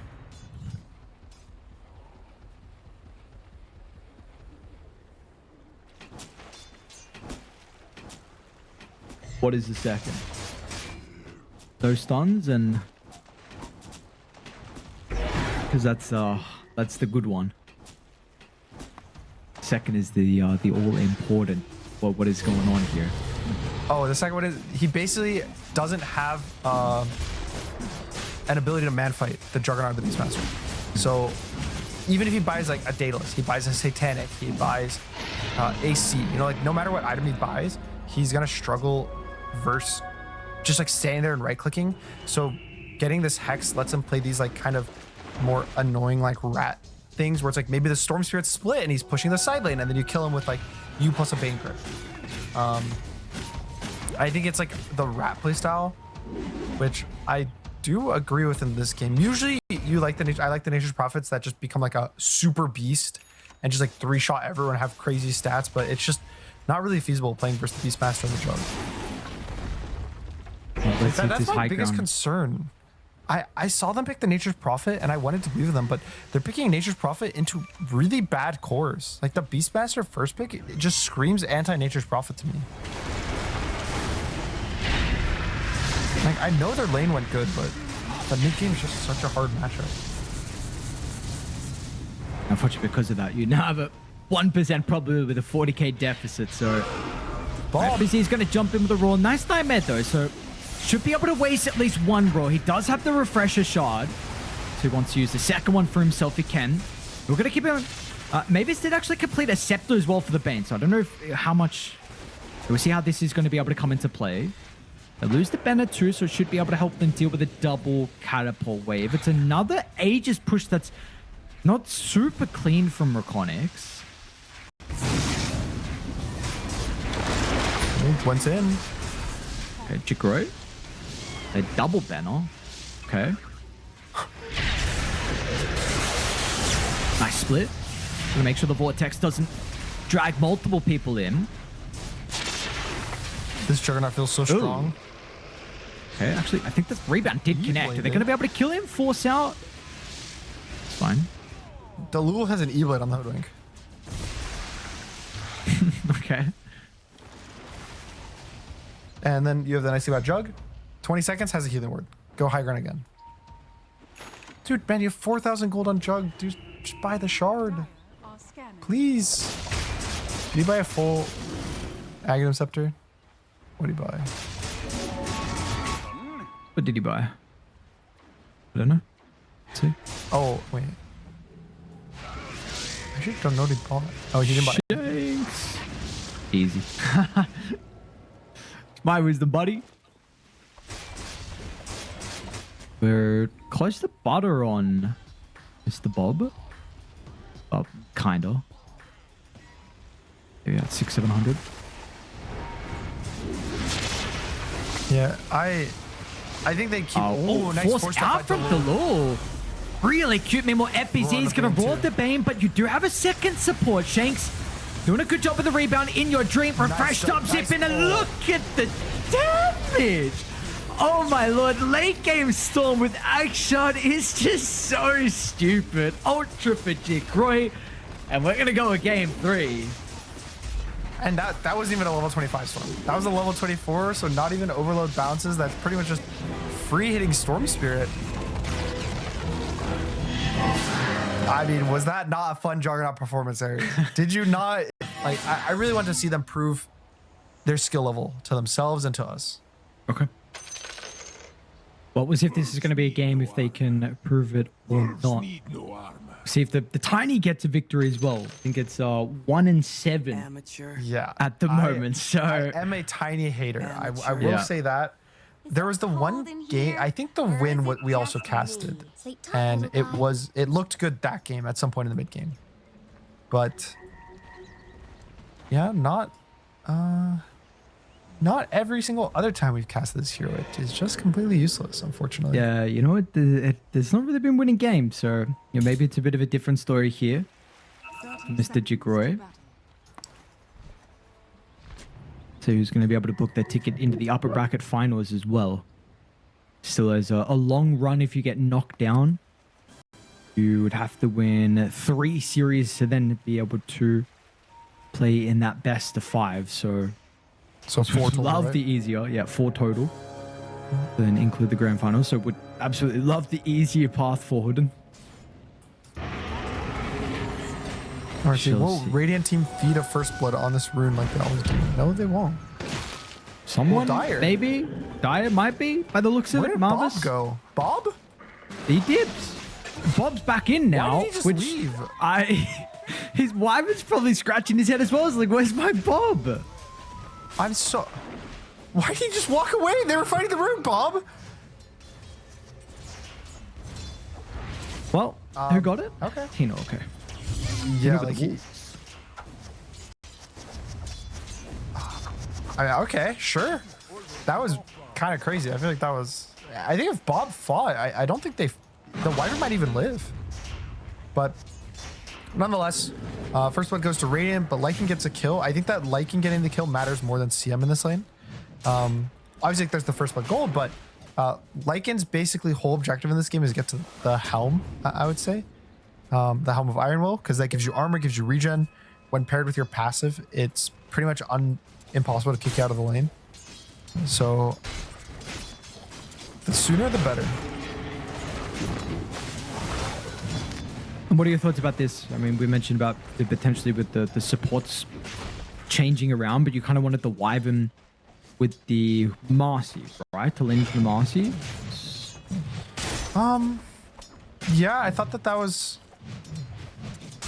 probably the better solution, just because you can completely counteract the initiation. I could see a similar reason for here. It's like you get frostbitten and then he freezes you. Okay. Just like, okay. Marcy goes down again. I mean, Marcy's kind of struggling. Now FPC's alone, so he's going to take a lot of damage here with the bushwhack. I don't know if he goes down. It was actually really lucky Acorn shot, so he might go down because of it.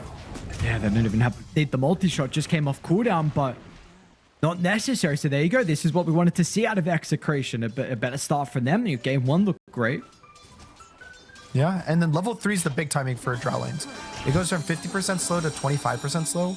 And that is like the killing slow. Like right now, Doom almost was able to walk away. It was just a super lucky Acorn shot. Is Marcy dead too? Down?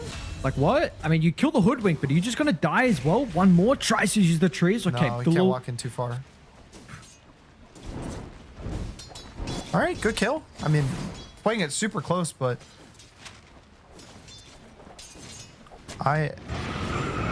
finally Drought does have the level 3. So this is like again, this is the timing. This is when their lane actually gets good. Bot lane on the other side of the nice map. Avo. Actually, Varish is not able to do too much. Decent chunk of damage onto Mavis. Mavis will... This Cold Embrace level is so dumb. Like, what is his spell out? Why does it heal so much? I mean, it's just a good spell. Like it wins these like stun lanes so hard because like they click their stuns, you click their curse or your Cold Embrace, and then they just can't do anything, and you heal through it. So they waste their mana, waste their damage, then you trade out of it, and you just and it's 50 mana. That's the craziest part to me, that it's 50 mana. You can just click it for what? HP regen. Like he could probably just click himself. Yeah, right here, and now he's just gonna gain like 400 health. Why is it 50? Oh, I don't know. I guess, now Tiny's in danger. Yeah, No I wonder if they got baited. frostbite. They saw the Cold Embrace. They thought maybe they could go into Tino, who will die though. So, I mean, Varish is going to get the solo experience, so he's happy. Unfortunately, Jikori is not. One top, lane another as big well, trade, yeah. get the Marcy, and I think they can kite the Doom out too. There's no more Scorched Earth. Maybe the mana's too low on Drow, but Hoodwinks has spells up. I think the Doom can go down here. Yeah, unfortunately, the low ground for Akashi he missed might be the a first problem. hit. Unlucky. I think if he didn't miss that hit, maybe he was able to kind of trade him down. But Akashi, very low mana, like definitely needs to get some sort of clarity or some way to get a bit more mana regen. Because that's how you win lanes with Drow. It's like it costs so much mana, but oh, this is a sick Wyvern TP. I don't think it was seen. Rebound. They're still going to be able to get the stump, but there we go with the Cold Embrace. Nice TP in from Mavis. Now, Varish is going to come and there's a behind, Sand so they've here. got the Crystal Maiden as well. And in fact, that extra number is going to pay off for REKONIX, and a stick Shanks on is the Hoodwink. also going to give a secondary kill over. Does give enough mana for the Bushwhack. He's going to try and somehow play his hand out of this one, but what a rotation for the CM. It's for the 4-0. I mean, the rotation's really good from the CM, because the CM got there about the same time as Wyvern, when the CM had to walk all the way down, take the gate, and then walk like back behind the tower, whereas the Wyvern TP'd. So it was just like a perfect kind of read from CM to know to walk there, and basically almost winning his team like this early game single-handedly on the Crystal Maiden. Yeah. Which is kind of what the hero is designed to do in a way, right? I mean, strong laner, bunch of nukes early on, early game, high damage, and then after that, I have heard enough. -1 armor, -30 moves. in your dream. We'll be able to get out too. So the one thing that we haven't touched on too much because of all the action we continue to see down bottom, Tino, they haven't used the cold embrace just yet. So Tino's going to be okay. He keeps sending the summons at them, but it's another lane that Puck is doing pretty well in. I mean, maybe this 7 denies now from Bob, but I saw earlier that he was actually ahead. So seems like he's very comfortable in this Puck vs Pango matchup. It's 400 net worth advantage for In Your Dream. Good like hold on Shanks to not pick up that rune. The Puck like orbs there, and if the Puck really wanted to, could have like jaunted and then pressed W and like tried to get the rune instantly, but Shanks is like holding it. No, he's fine. Oh, though, Doom. FBZ Scorch Shirts on cooldown. Pango's here with a haste rune. So we'll see Mavis die, and then we'll go straight back up. Tino's okay. I think he's gonna walk away. Yeah, I think so. Big coil top. In Your Dream's kind of stuck here now. Gonna get gusted up. There's a roll to kind of chase him with the chain stun. Wait, Bob is so low. Waning Rift? No, wait. Yeah, I mean, does Bob die to tower? No. Okay, 20 health. And the bot side of the map, Tiny is... Can you call it Void Stone? Oh, it's for the Echo. I don't know why. I thought he'd need something with the Ring of Health. This is still really deep and scary for the Tiny. Like, yeah, going in with just 300 health. I mean, this is insane. Where's your health pool? I mean, Tino's Conan Brace was already used, I suppose, and I mean, Jigray will die. They get the rebound in, but the supports not only are going to get a triple kill, they got the wisdom as well. Dude, Shanks is level 6. Mavis is level 6. It's 7 minutes in. I mean, I'm looking at that like, yeah, like, sure, Lycan's going to die, but the amount of just damage he's tanking when there's just a Wyvern sitting there, just chunking heroes. Like, guys, you're tiny at 300 health. Who's making the call? I guess, so the issue is they're kind of forced to do it to some extent because their Doom died top, their supports are already there, and so if they don't do anything, they'll lose 2 Wisdom runes. But, oh no, and then if he goes down again on Tiny, he has no spells. Time to die. I know I should. Dude. 0 and 3. Okay, guys, Tiny has to be... It has to be a bad hero, right? There's no way every time he gets picked, he just loses. Mid-lane Pango? Looks like they're going to be able to dive with the help of the coil with the damage for Barish. Maybe it's just a little bit too late. Cold Embrace or Winter's Curse, who knows what could have occurred. Dream is still here. Is under attack. Dire's middle tower is under attack. Man, this arcane room on Puck is so annoying.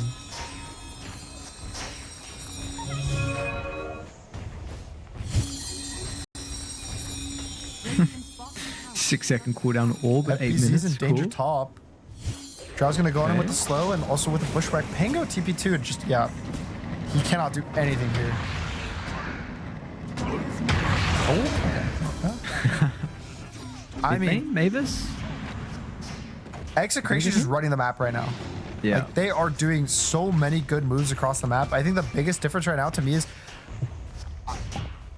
guys, can everyone just take a look at the net worth? Yeah, it's just going to highlight this. With one of the heroes, it changed now, but Hoodwink was ahead of his mid laner in gold. And I'm gonna be honest, it's not like Pango's that far behind. Like, it's not like his game is super, it's not great, but it's not terrible. It's just the fact that Hoodwink right now is 6, 2, and 5. He's been in 11 kills in under 10 minutes. That's crazy. I mean, they supports are going to be very, very wealthy. Varish's 5, 1, and 2 as well. So the net worth isn't as high, but the kill a bounty that can go over potentially is going to be quite nice. So, but then, like, you compare the supports, neither support is level 6 for Radiant, and that's because the Wisdom runes. Whereas for Dire. Both of them are level 6. Hoodwink 7, actually, not even just 6. And Marcy's like barely 5. Like Marcy's so far away from the ult. Now bottom actually. TP out.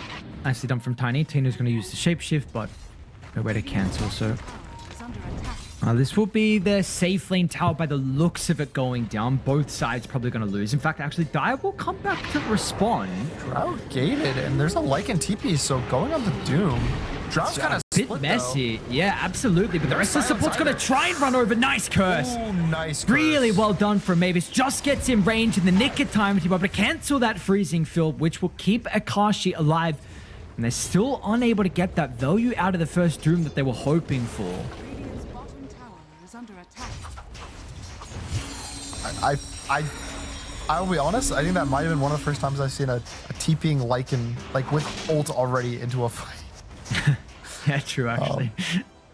But gets everything for them. Another execration play where they defend their tower, they take the enemy tower, they get kills, no one dies. Just kind of going beast mode in this game 3, and like, I mean, everyone's playing really good, but again, I just want to shout out the supports, like Execration. I think that they're consistently making really good plays across the map, both of them. Like Mavis is having really good curses, like cold embraces. Like it looks like a simple spell in theory, but you have to like know when to click it where, and then just the Hoodwink Shanks is just can't miss a spell right now.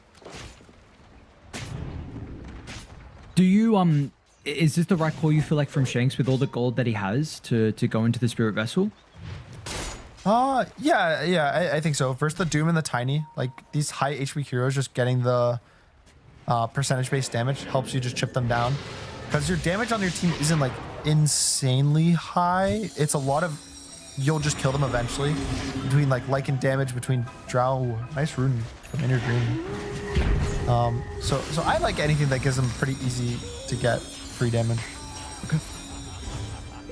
All right, right in with this Observe Ward kind of towards the right side, which will now probably be dewarded. Let's help them understand that Execration have a couple of heroes nearby. Top lane as well. They're actually TPing one back with a slow from Akashi. They might be able to kill off kill off the Doom, apologies. And yeah, that's absolutely the case. But just the slow, I mean, this is, you mentioned in the draft though, right? Like, yeah, you don't have stuns, but the slows, like, it is actually something. And we're proving, it's showcasing multiple times that as soon as you just get like one Frost Arrow out into a TP, it's been pretty problematic for a couple of heroes this game.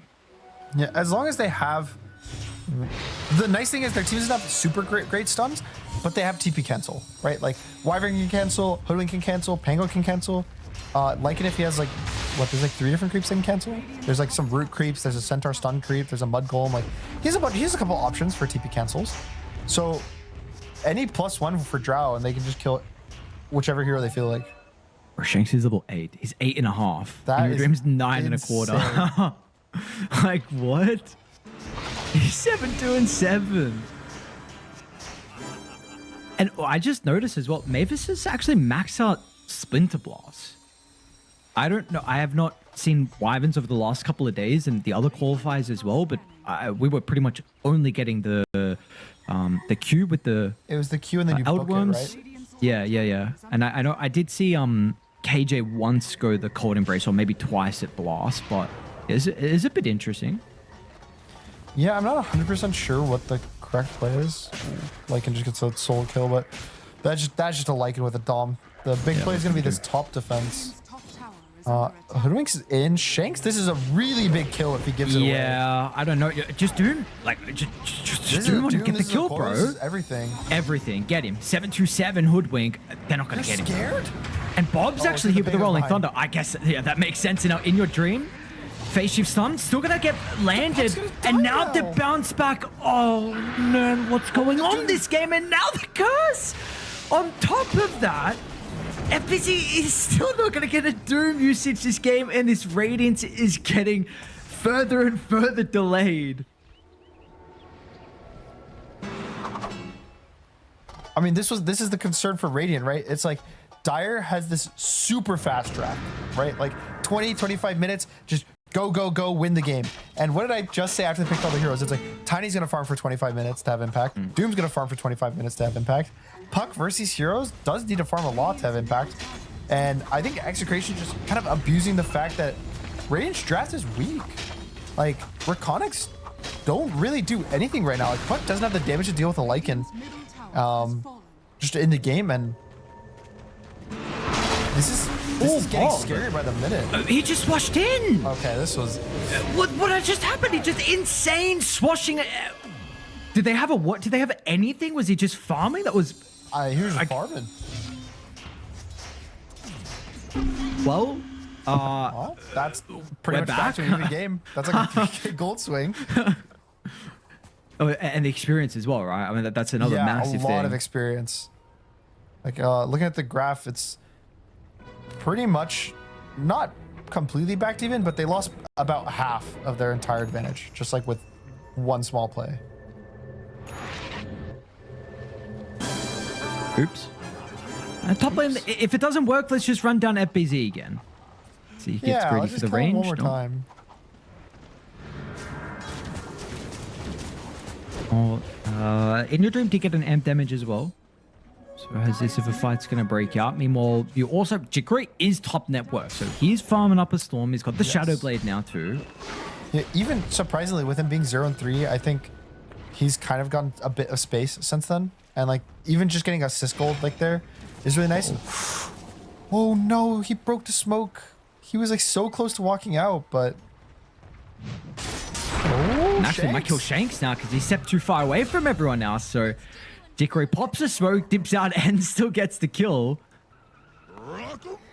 And see, that's game winning for Tiny. Like, getting a solo kill is just the biggest amount of like gold influx of gold and XP. Like, any hero, support, carry, whoever, if you solo kill them, oh, best feeling in the world. The Lula is fine, right? Right? Yeah, Okay. he's just... Goddamn wolves. Wow, so, yeah, I mean, Mavis did put the outworm into this winter box. So, very interesting. Did lane? Ghost Scepter Hoping to as well. help Flick here. shove... I was gonna say help shove lanes, but I feel like they don't really have that issue. Like, Pangolier is pretty good at it. Lycan's pretty good at it.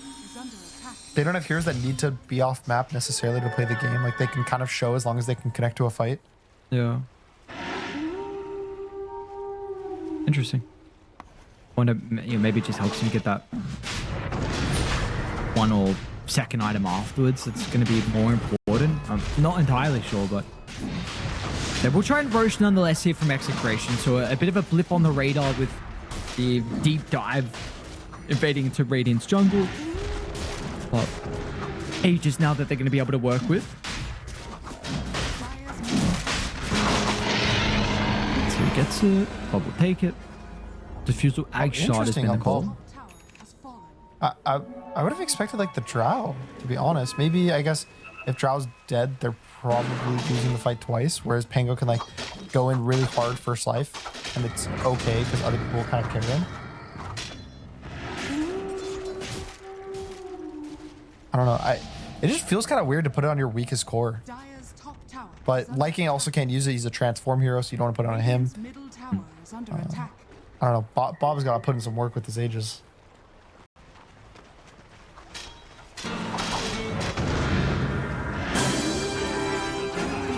See how they want to try and play the map, because currently Radiant, 4 heroes towards the far northern side.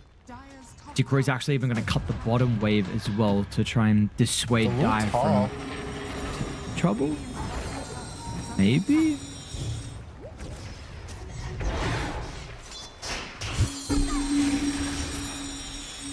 Sure. Well, any time that nothing's happening for like a minute, 2 minutes is good for Radiant, because Radiant does scale into the game pretty well. Like at some point, Tiny will be too strong for Drow. The Tiny ult armor is the good armor for Drow because it's green armor.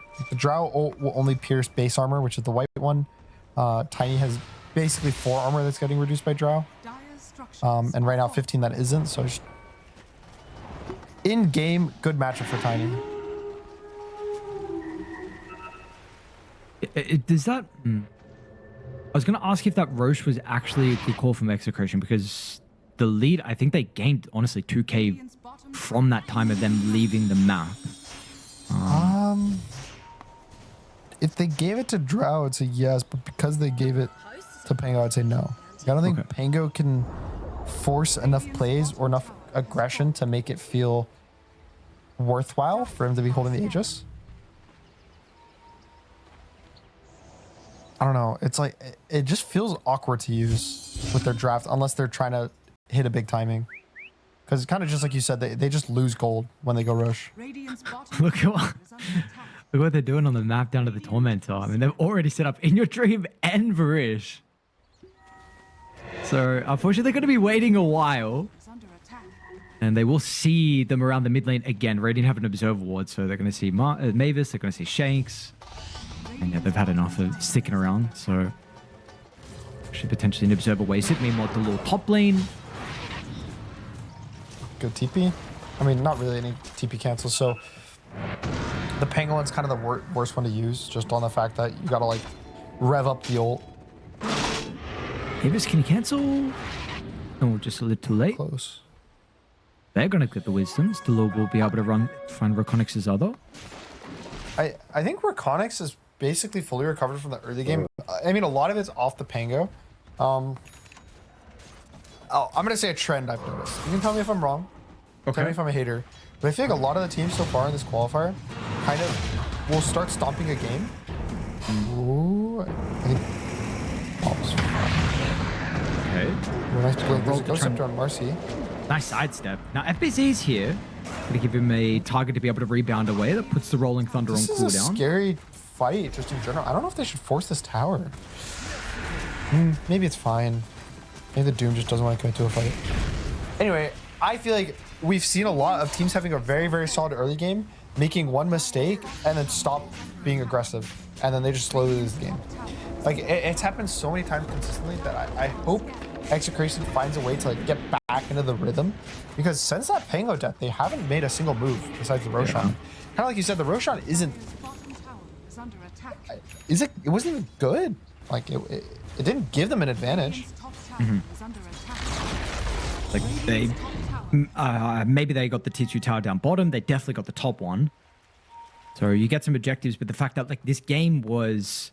You had quite the lead. So that one fight, and then you also gave them more time to be able to farm up. Like, Tiny's... He's got Harpoon BKB. And we're getting to that stage where we're starting to feel the Tiny's presence. Varish should die. So at least it's a classic CM death. Oh, try and TP up, but not going to make it. But, I mean, the Doom as well, right? I mean, this is... he's about to have a BKB completed as well. So he's getting time to be able to scale. Radiant's middle tower is under attack. This is a very good Ghost Scepter game. Like, good on the both supports for recognizing and buying it. It's 3 physical damage cores. That, like, and Wyvern, to be honest, is kind of like a physical damage support, right? But I guess Ghost Scepter doesn't work for Wyvern because they're ult purges. So never mind.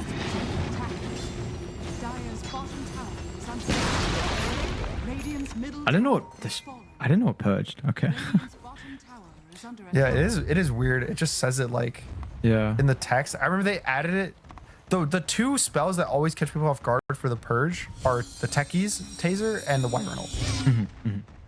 I remember the Techies one did it for so long and people didn't realize it for, like, years. Like, it would just happen and you're like, why did I just lose my, like, haste rune? Oh well, I guess I just got, like, nullified or something. Yeah, because apparently that spell can do everything. Yeah, Taser's what a great spell. Akashi. Beautiful smoke angle from REKONIX. They're going to be able to find the Drow Ranger with no one even remotely close. And they're doing nothing on the map from Execration. We haven't seen anything from them. This actually going to try and force the fight. But it's without the Drow. It will rely on Bob's stun control to hold the puck into place. It's beautiful from Bob. Great bounce back once again.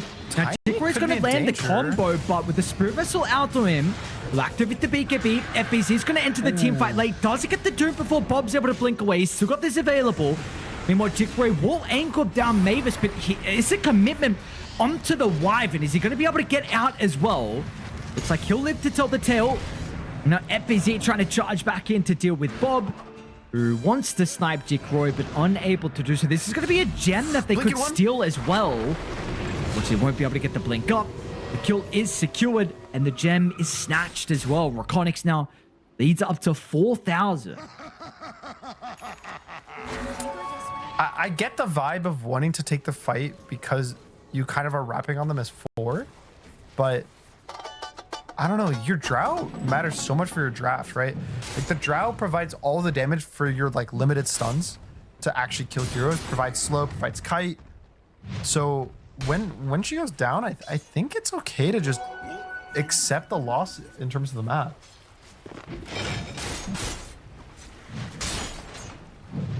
Yeah, definitely a questionable decision to force the team fight there, right? Like it's one of those fights that in theory can be good, but because their damage is low without the drow, like okay, let's say that fight was the Pango getting picked off first, right? Or the Lycan. I think it's different because the drow does enough damage to make up for that hero being dead, and they would win the 4v3 before the other 2 heroes could connect. But because the drow's dead for the whole fight, the Doom's able to connect. I think it was the CM was also far. I think the Doom being able to show up like 30 seconds into the fight and no one being dead just means that the choice of taking the fight's bad. Both sides are going to be setting their sights on some of the objectives on the map. The Tormentors, they're still 26 minutes in. We do have a very early Roche spawn as well. It was pretty much instant. So Dire are currently in a position where, I mean, if they had an idea, maybe they could have actually traded the Tormentor. I guess it would have roared to, could have been a little bit more difficult for them, but nonetheless, get the Shard for Vrish, and now Radiant going to be able to get back out of the map after regenning up. What do they? I mean, Roche is up again. Execration really needs the Aegis. Aegis is like the biggest way you win versus Doom. Can they force it? Like, probably not. The Doom is so powerful at this point. Like, Blink, BKB, Radiance. He's going to have the plate mail too right after this creep wave. So, even more armor for him.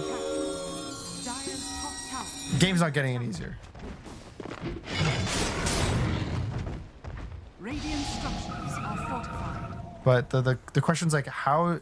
If Execration knows that the game's not getting easier, they know the game's getting harder, and that they kind of failed in their early game aggression, just because like they went too over aggressive, do you just retreat back to farming? Is that just the plan to win in every game?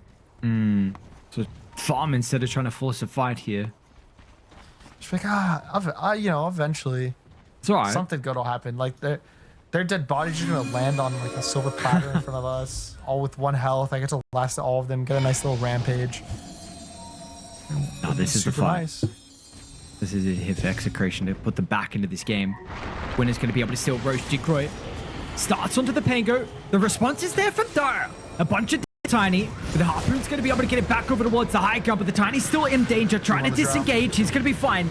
The Drow control completely counted out of the team fight with the Doom. Meanwhile, Tino's also dying as well. But the tree throw, not enough. Nice glimmer last second. And with the Hurricane Pike actually gets the Drow out as well. So no one dies. And a bunch forced out from either side.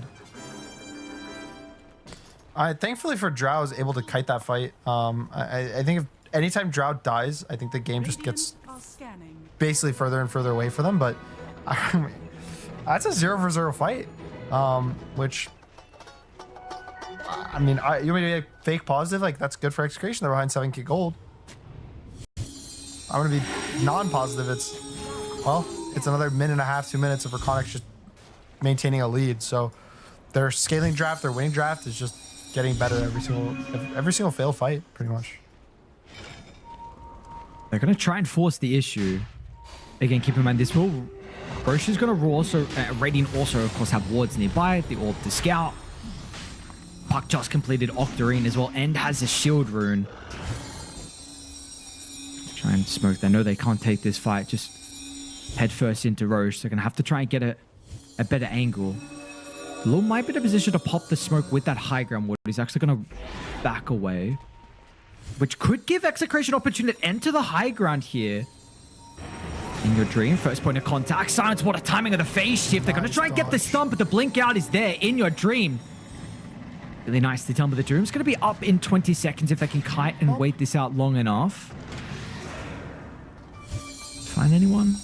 super awkward fight right now, especially with the no roll. Hawk? Okay. The ward, they will. They re-smoked. Doom's up. Jikroy, I think he got a glimpse of someone to the right side. Yeah, they say Shang's completely isolated. And Akashi showed with the multi-shot as well.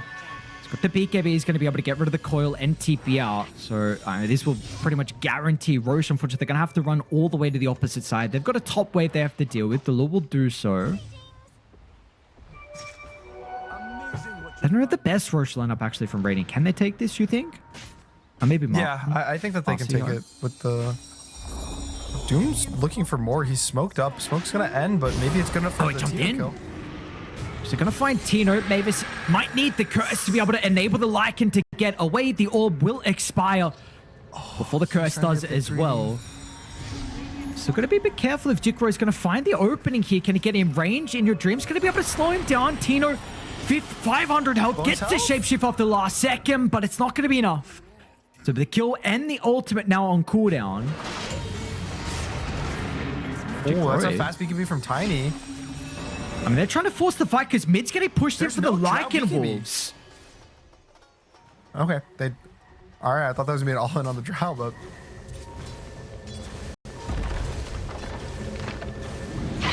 Okay, cool. Alright, I thought that was going to be like way more crazy. I guess they're just forcing like the enemy to be split in two directions. Rish? Crystal Maiden. Good. We're yellow, bro. Okay, no, I don't think they notice him at all.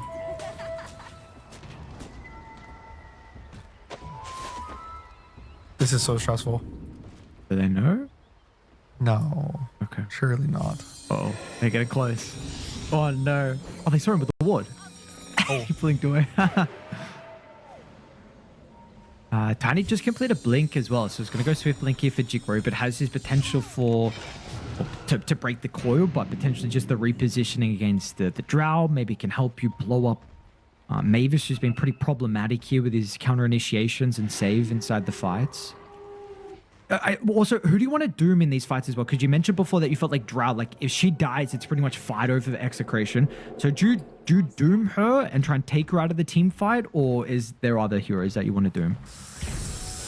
It's probably namely Drow. If there's a world you somehow get the Lycan before ult, which, I mean, it's not unrealistic, but it's always, you know, it's worth thinking about. I don't know. I feel like the Pango's kind of useless. Like, everyone's useless besides Drow. This guy needs to press his frost arrows, needs to be able to silence, needs to be able to E. Just, I think if they just full commit, like with the Tiny and the Doom, just kill the Drow, and then they just figure out the fight later, they're pretty much in a game-winning spot. How do you buff up the Drow then enough on Execration? Or just play around the Drow so she can win? Butterfly's definitely a good start for her. I don't know what her next time could be. Daedalus, probably? The highest, absolute highest. Or Ags. Ags isn't too bad. Trading gonna try and smoke out in your dream. Gonna be able to run into the Winter Wyvern first with a core use solo. Bob's gonna be there to do his best, but they did find the Drow Ranger over towards the north with the Doom out. So strong. Gonna try and engage, but with the Drow completely taken out of the equation, might be the fight. Actually, they're gonna be careful how deep they did dive. There was a buyback from Mavis. Can he find an angle here for the Winter's Curse? Jikroy's going to be able to counter that. Gets it off at the last second, but the kill will still be there. Somehow gets the last right click in. And meanwhile, Tino, the Wolf's getting rent down as well. We'll try and TP it behind the tree line, but they're going to find the Wolf. 14,000 net worth lead. REKONIX should be able to reap the rewards. They can get Roche, second one in the game, and further cement this advantage. This is thankfully it's only second Roche, which could have been a concern with like Lycan and fast Roches, but I mean second Roche is generally the GG one, right? Like you get your banner for the first time. Siege creeps are also spawning in 30 seconds, so just probably go mid, go top, take a tier 2, use the banner on tier 3, force something. That's always the weird part about the like when you kill Roche. Right, like it's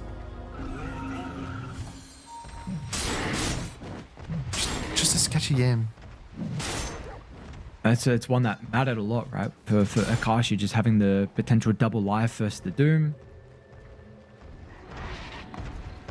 Unfortunately, I make it a bit more difficult for him. It's kind of a game you can't itemize defensively as well, right? I know you were tossing up on what the item build was going to be after the butterfly. It's really a game where you can't even consider a Linken's, yeah? No, he has to go like 1v5, egoisto, best character in the world. Kind of a build. I think Ags is probably his best. The other one is like Daedalus, but I don't know. Ags just looks good to me. Sure. He hasn't queued anything up just yet. REKONIX. I kind of start to sweep across the map. They haven't taken any T2 towers, whereas Dire have already got all of them. That's such a funny talent on Drow. I don't think I've seen someone take it. He took the Gust movement speed. I know Yotoro really liked it. Really? Was it at the 15 or 20? I feel. Did they? I thought it was at 15 before. I think it used to be built into the spell or something, and then there used to be a buff. If I'm not like, it used to be like 10, and it was like you get half of it built in and half of it like 10 or 15, something like that. I feel like fast. I remember Yotoro actually taking this sometimes. I think I even maybe saw an interview with him talk about it, but I don't remember. I don't know if this is a recent thing in other Drows in general.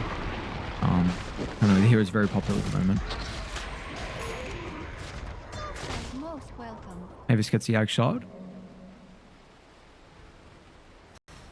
The bleeding has not really stopped too hard. Like, it's a 15k gold lead, right? Like, ever since that one. The crazy thing is, it's if you look at the graph, it's just the Pango swash. Like look when it's like, you know, peaking there at that like 14, 15 minute mark, and then it just starts going up instantly after this one Pango death. Sure, they have like a couple times they got kills, but that's just everyone in chat goes to show you. Don't die. Don't throw. Throwing is bad, guys. Do your best. This kind of goes back to what you mentioned previously in the last game, though, right? Where there was that one team fight loss and then the game ended. Is this more the draft or just the play style from Execration, where they didn't continue to be playing aggressive when maybe they still could have, even though they lost that little skirmish? I would say it's a bit of draft because their initiation's awkward, right? Like Pango and Lycan don't have the best. Pango's initiation is fine if he sees stuff, because then he can roll, he can blink in while rolling, do, you know, a lot of cool stuff with that. Versus if he gets jumped and he has to roll defensively, terrible. If he doesn't see heroes he actually wants to roll on, or like let's say he sees a hero like last second he wants to roll on, right? You have to prep the roll. You have to click roll 1.67 or something seconds? 1.2. I think I've shot from it. But you basically delay all of your initiations by 1.2 seconds, which is that's a really long time when you're trying to catch these heroes like off guard. Especially these pro players as well. I mean, they are. That's the best of the best here, isn't they? They're not going to make it easy at all. Execration, they'll try their best. Smoke is a good start for them, especially Tiny is. No one's even remotely close to Jikroy. Look, what is he doing here, actually? Okay. Just vibing. Does he die to 5? Yeah, I mean, yeah, he does to 5, right? Yeah, there's no way he can 1v5. Yeah, okay, there's curse as well. He can't BKB TPR. I don't know, man. I could see him 1v5ing. He should stick around. Let's find out. So they're gonna smoke. They're gonna try and hope that they walk into the high ground ward. It is. It's the farming game for REKONIX. Varish, he wants a scepter. The CM, he wants, you know. Let's get the freezing field action going. Sure, why not? I don't know. Is this how you scale late game on a CM or have impact? Like, I mean, the Ags is crazy good. Is it? Okay. All right. Yeah, but generally you kind of need a BKB. Because otherwise then you're going to get clipped by Draw Silence, Bushwhack, Wyvern Ult. I would even go as far as to say like maybe you just buy the BKB instead of the Ags. But you know, I'm no expert. I only played mid CM a handful of times. How did that work out? Was that good? I mean, surprisingly, Ags BKB's blink is pretty good on a mid CM. Oh, we're cooking something here. Going kind of on the Burish? ball. Okay, this is a big They're, kill. they're taking a fight where Execration have this high ground ward advantage. They get the bash as well. The puck just disappears and Wait, Jikoi Tiny? jumped in. BKB Harpoon to get away. Tino's going to try and charge him, jumped in. Meanwhile, Delo with the backline jump as well. They've actually have a found the curse if they drought. need- They overstepped. They get the stun of the Nice Wyvern, mercy so jump. Wyvern won't be able to curse to help this the is drought to alive. get away. Now, Delo might be able He to just was continue alive. to run down the drought range. If they got the damage, Shanks does a good job at the bushwhack. Her out. So Drow will Tino. live. Meanwhile, Tino will not make it as well. So the Harpoon from Jikoi is there. Double gems. I mean, it looked like a Sorry winnable about the- fight. Dire's courier has been That's mine. One more Still time. having problems. You'll get the gem next time. Double gem on CM. Well, no banner now. You need this banner for the push. Come back, my No. CM. No, you don't need banner. No, my It's not. It's catapult an overrated wave. item. Who cares? Oh, no spirit vessel, but able to get the rebound.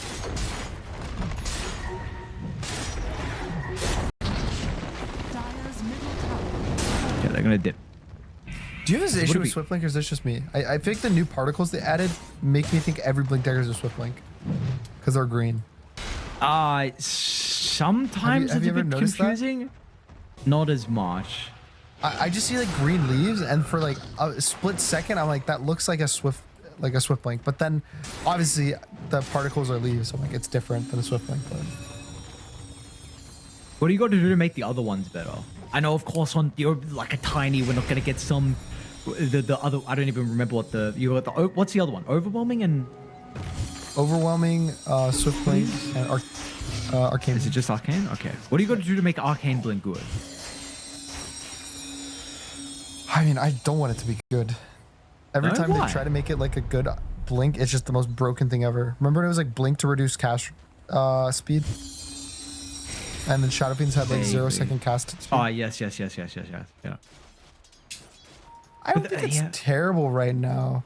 Well, apparently it's absolute dog shit. Who buys it? I haven't seen one arcane Okay. blink. I bought it on one hero recently. I forget who. Can't be that what? good. It was a hero with blink that had mana issues. Who was it? Snapfire maybe? Might have been Snap in like a 7-minute game. Let's see. I think the extra cost range is cool. Like the extra, the 1400 units. I guess so. Yeah, this is a production saying Wind Ranger. Gunner, is this? Did we see it recently? Actually, Yeah, I think so. Did Natsumi do it? Let me see. Oh, maybe yesterday. Actually, Go do a little research for us. yeah. Let's see. In Let's the see. meantime, though, Roshan She is did. up. She went arcane blink yesterday. All Yeah. right, my bad. I apologize. I'm sorry. It's the thing is basically what that blink does is it's a purely the health and mana region actually is nice on some heroes who don't buy a mana item late game, but it's more so for the cooldown on heroes that just want to chase and aren't taking damage, and don't really need blink cancel, because like all that sounds perfect for a puck. For example, big jump on Bob. No, just is Bob. Okay, that's so much damage.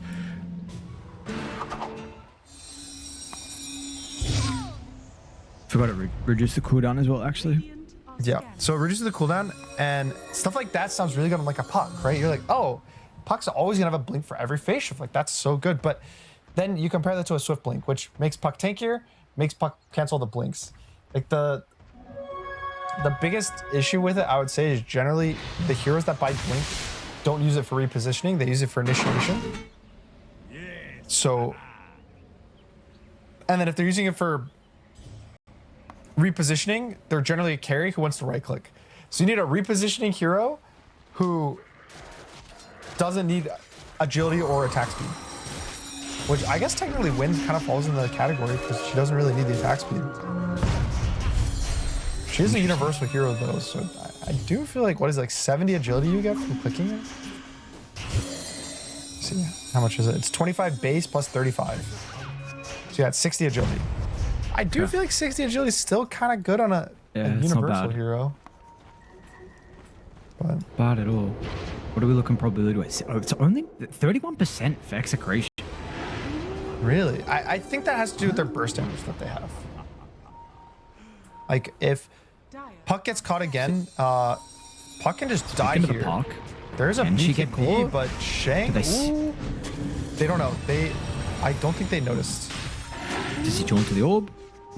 Nah, he's going to keep farming. They see Barish, the wolves though? coming from that direction, so they're gonna know pretty much exactly where they are. Bob, And Jikro's actually just going to run him down, but actually They got the Jikro timing. runs into Akashi. Doom once again on the Drow Ranger Drow. What's it called? You're going to stand your Drow's ground and gonna right click die, or but do you maybe kill disengage? She Tiny at wants to try and least. get the kill on the Tiny, and she will. There's a buyback out of Jikro. He'll rejoin. buyback Drow, on the do you Drow too. rejoin as well? That's the big question. It's a difficult one to No, you make, give and it up. it's taken too long. You know, you're already in. They had the outpost control, so Jikro was instantly able to TP in. Now they can get the Aegis onto that buyback on Jikro. And are they running other heroes down too, Bob? He's going to be able to get back through the defender's gate. So this should be third Roche. We've got Aegis, of course, going to go over to Jikro. We'll see who takes the Refresher Shard. Probably Doom, considering doesn't have one.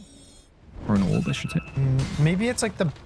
I'm trying to think of how Execration needs to take these fights because it's getting to this like really awkward late game where they're just outscaled, so they need to take the fights like in a very specific way. I think Doom is actually a higher value target than the Tiny, which seems kind of weird to say, but Doom has a Lincoln, so it's you can't really curse him. Doom presses Doom on Drow, Drow dies. Tiny can get cursed, can get cold embraced on his initiations. I think if you're able to like let's say that Whoa, initiations on Bob. Doom. What's this? Axe shot and rolling. Whoa, the damage! Just a tree volley. I feel like he didn't even grab as many trees as well in the position that for was like one Jikro. tree. And yeah. I mean, this is one side. At this point, you don't want to buy back anyone. But Hoodwing's probably gonna have to buy if they want to defend. Yeah, I mean, it's going to be megas if you don't. You're going to lose top. You've got no glyph.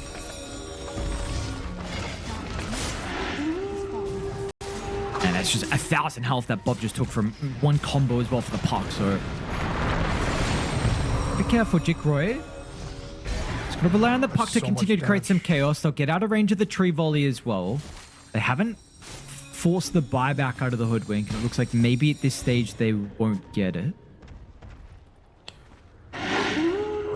Lincoln's Drow, is that good enough? I mean, Doom can buy an Ags pretty much just outright right now, which he won't because he has buy and travels too. So honestly, if the Drow somehow has managed to like scrounge together the money for this Lincoln's, like probably selling treads, just like full committing to this defense. Does he have enough? Yeah, he has enough if he sells his treads. That's like a super all-in play, right? But I think that's kind of what you need in this situation. Like, you buy it right before the fight. He Lincolns it. If he dooms the Lincolns, there's a chance. There is a non-zero chance of them winning if he dooms the Lincolns. You've got to be careful if they enter the base like this through mid. And your Dream's going to be able to create some chaos towards the backline. Where's the Drow? There she is. FBZ pops his head out. Of course, the Drow's going to make it back inside the base. But the question is, does the rest of Execration, are they so fortunate? He's got some buybacks, which is going to be the only thing that keeps him in this game. Bob tries to do his best with the Rolling Thunder.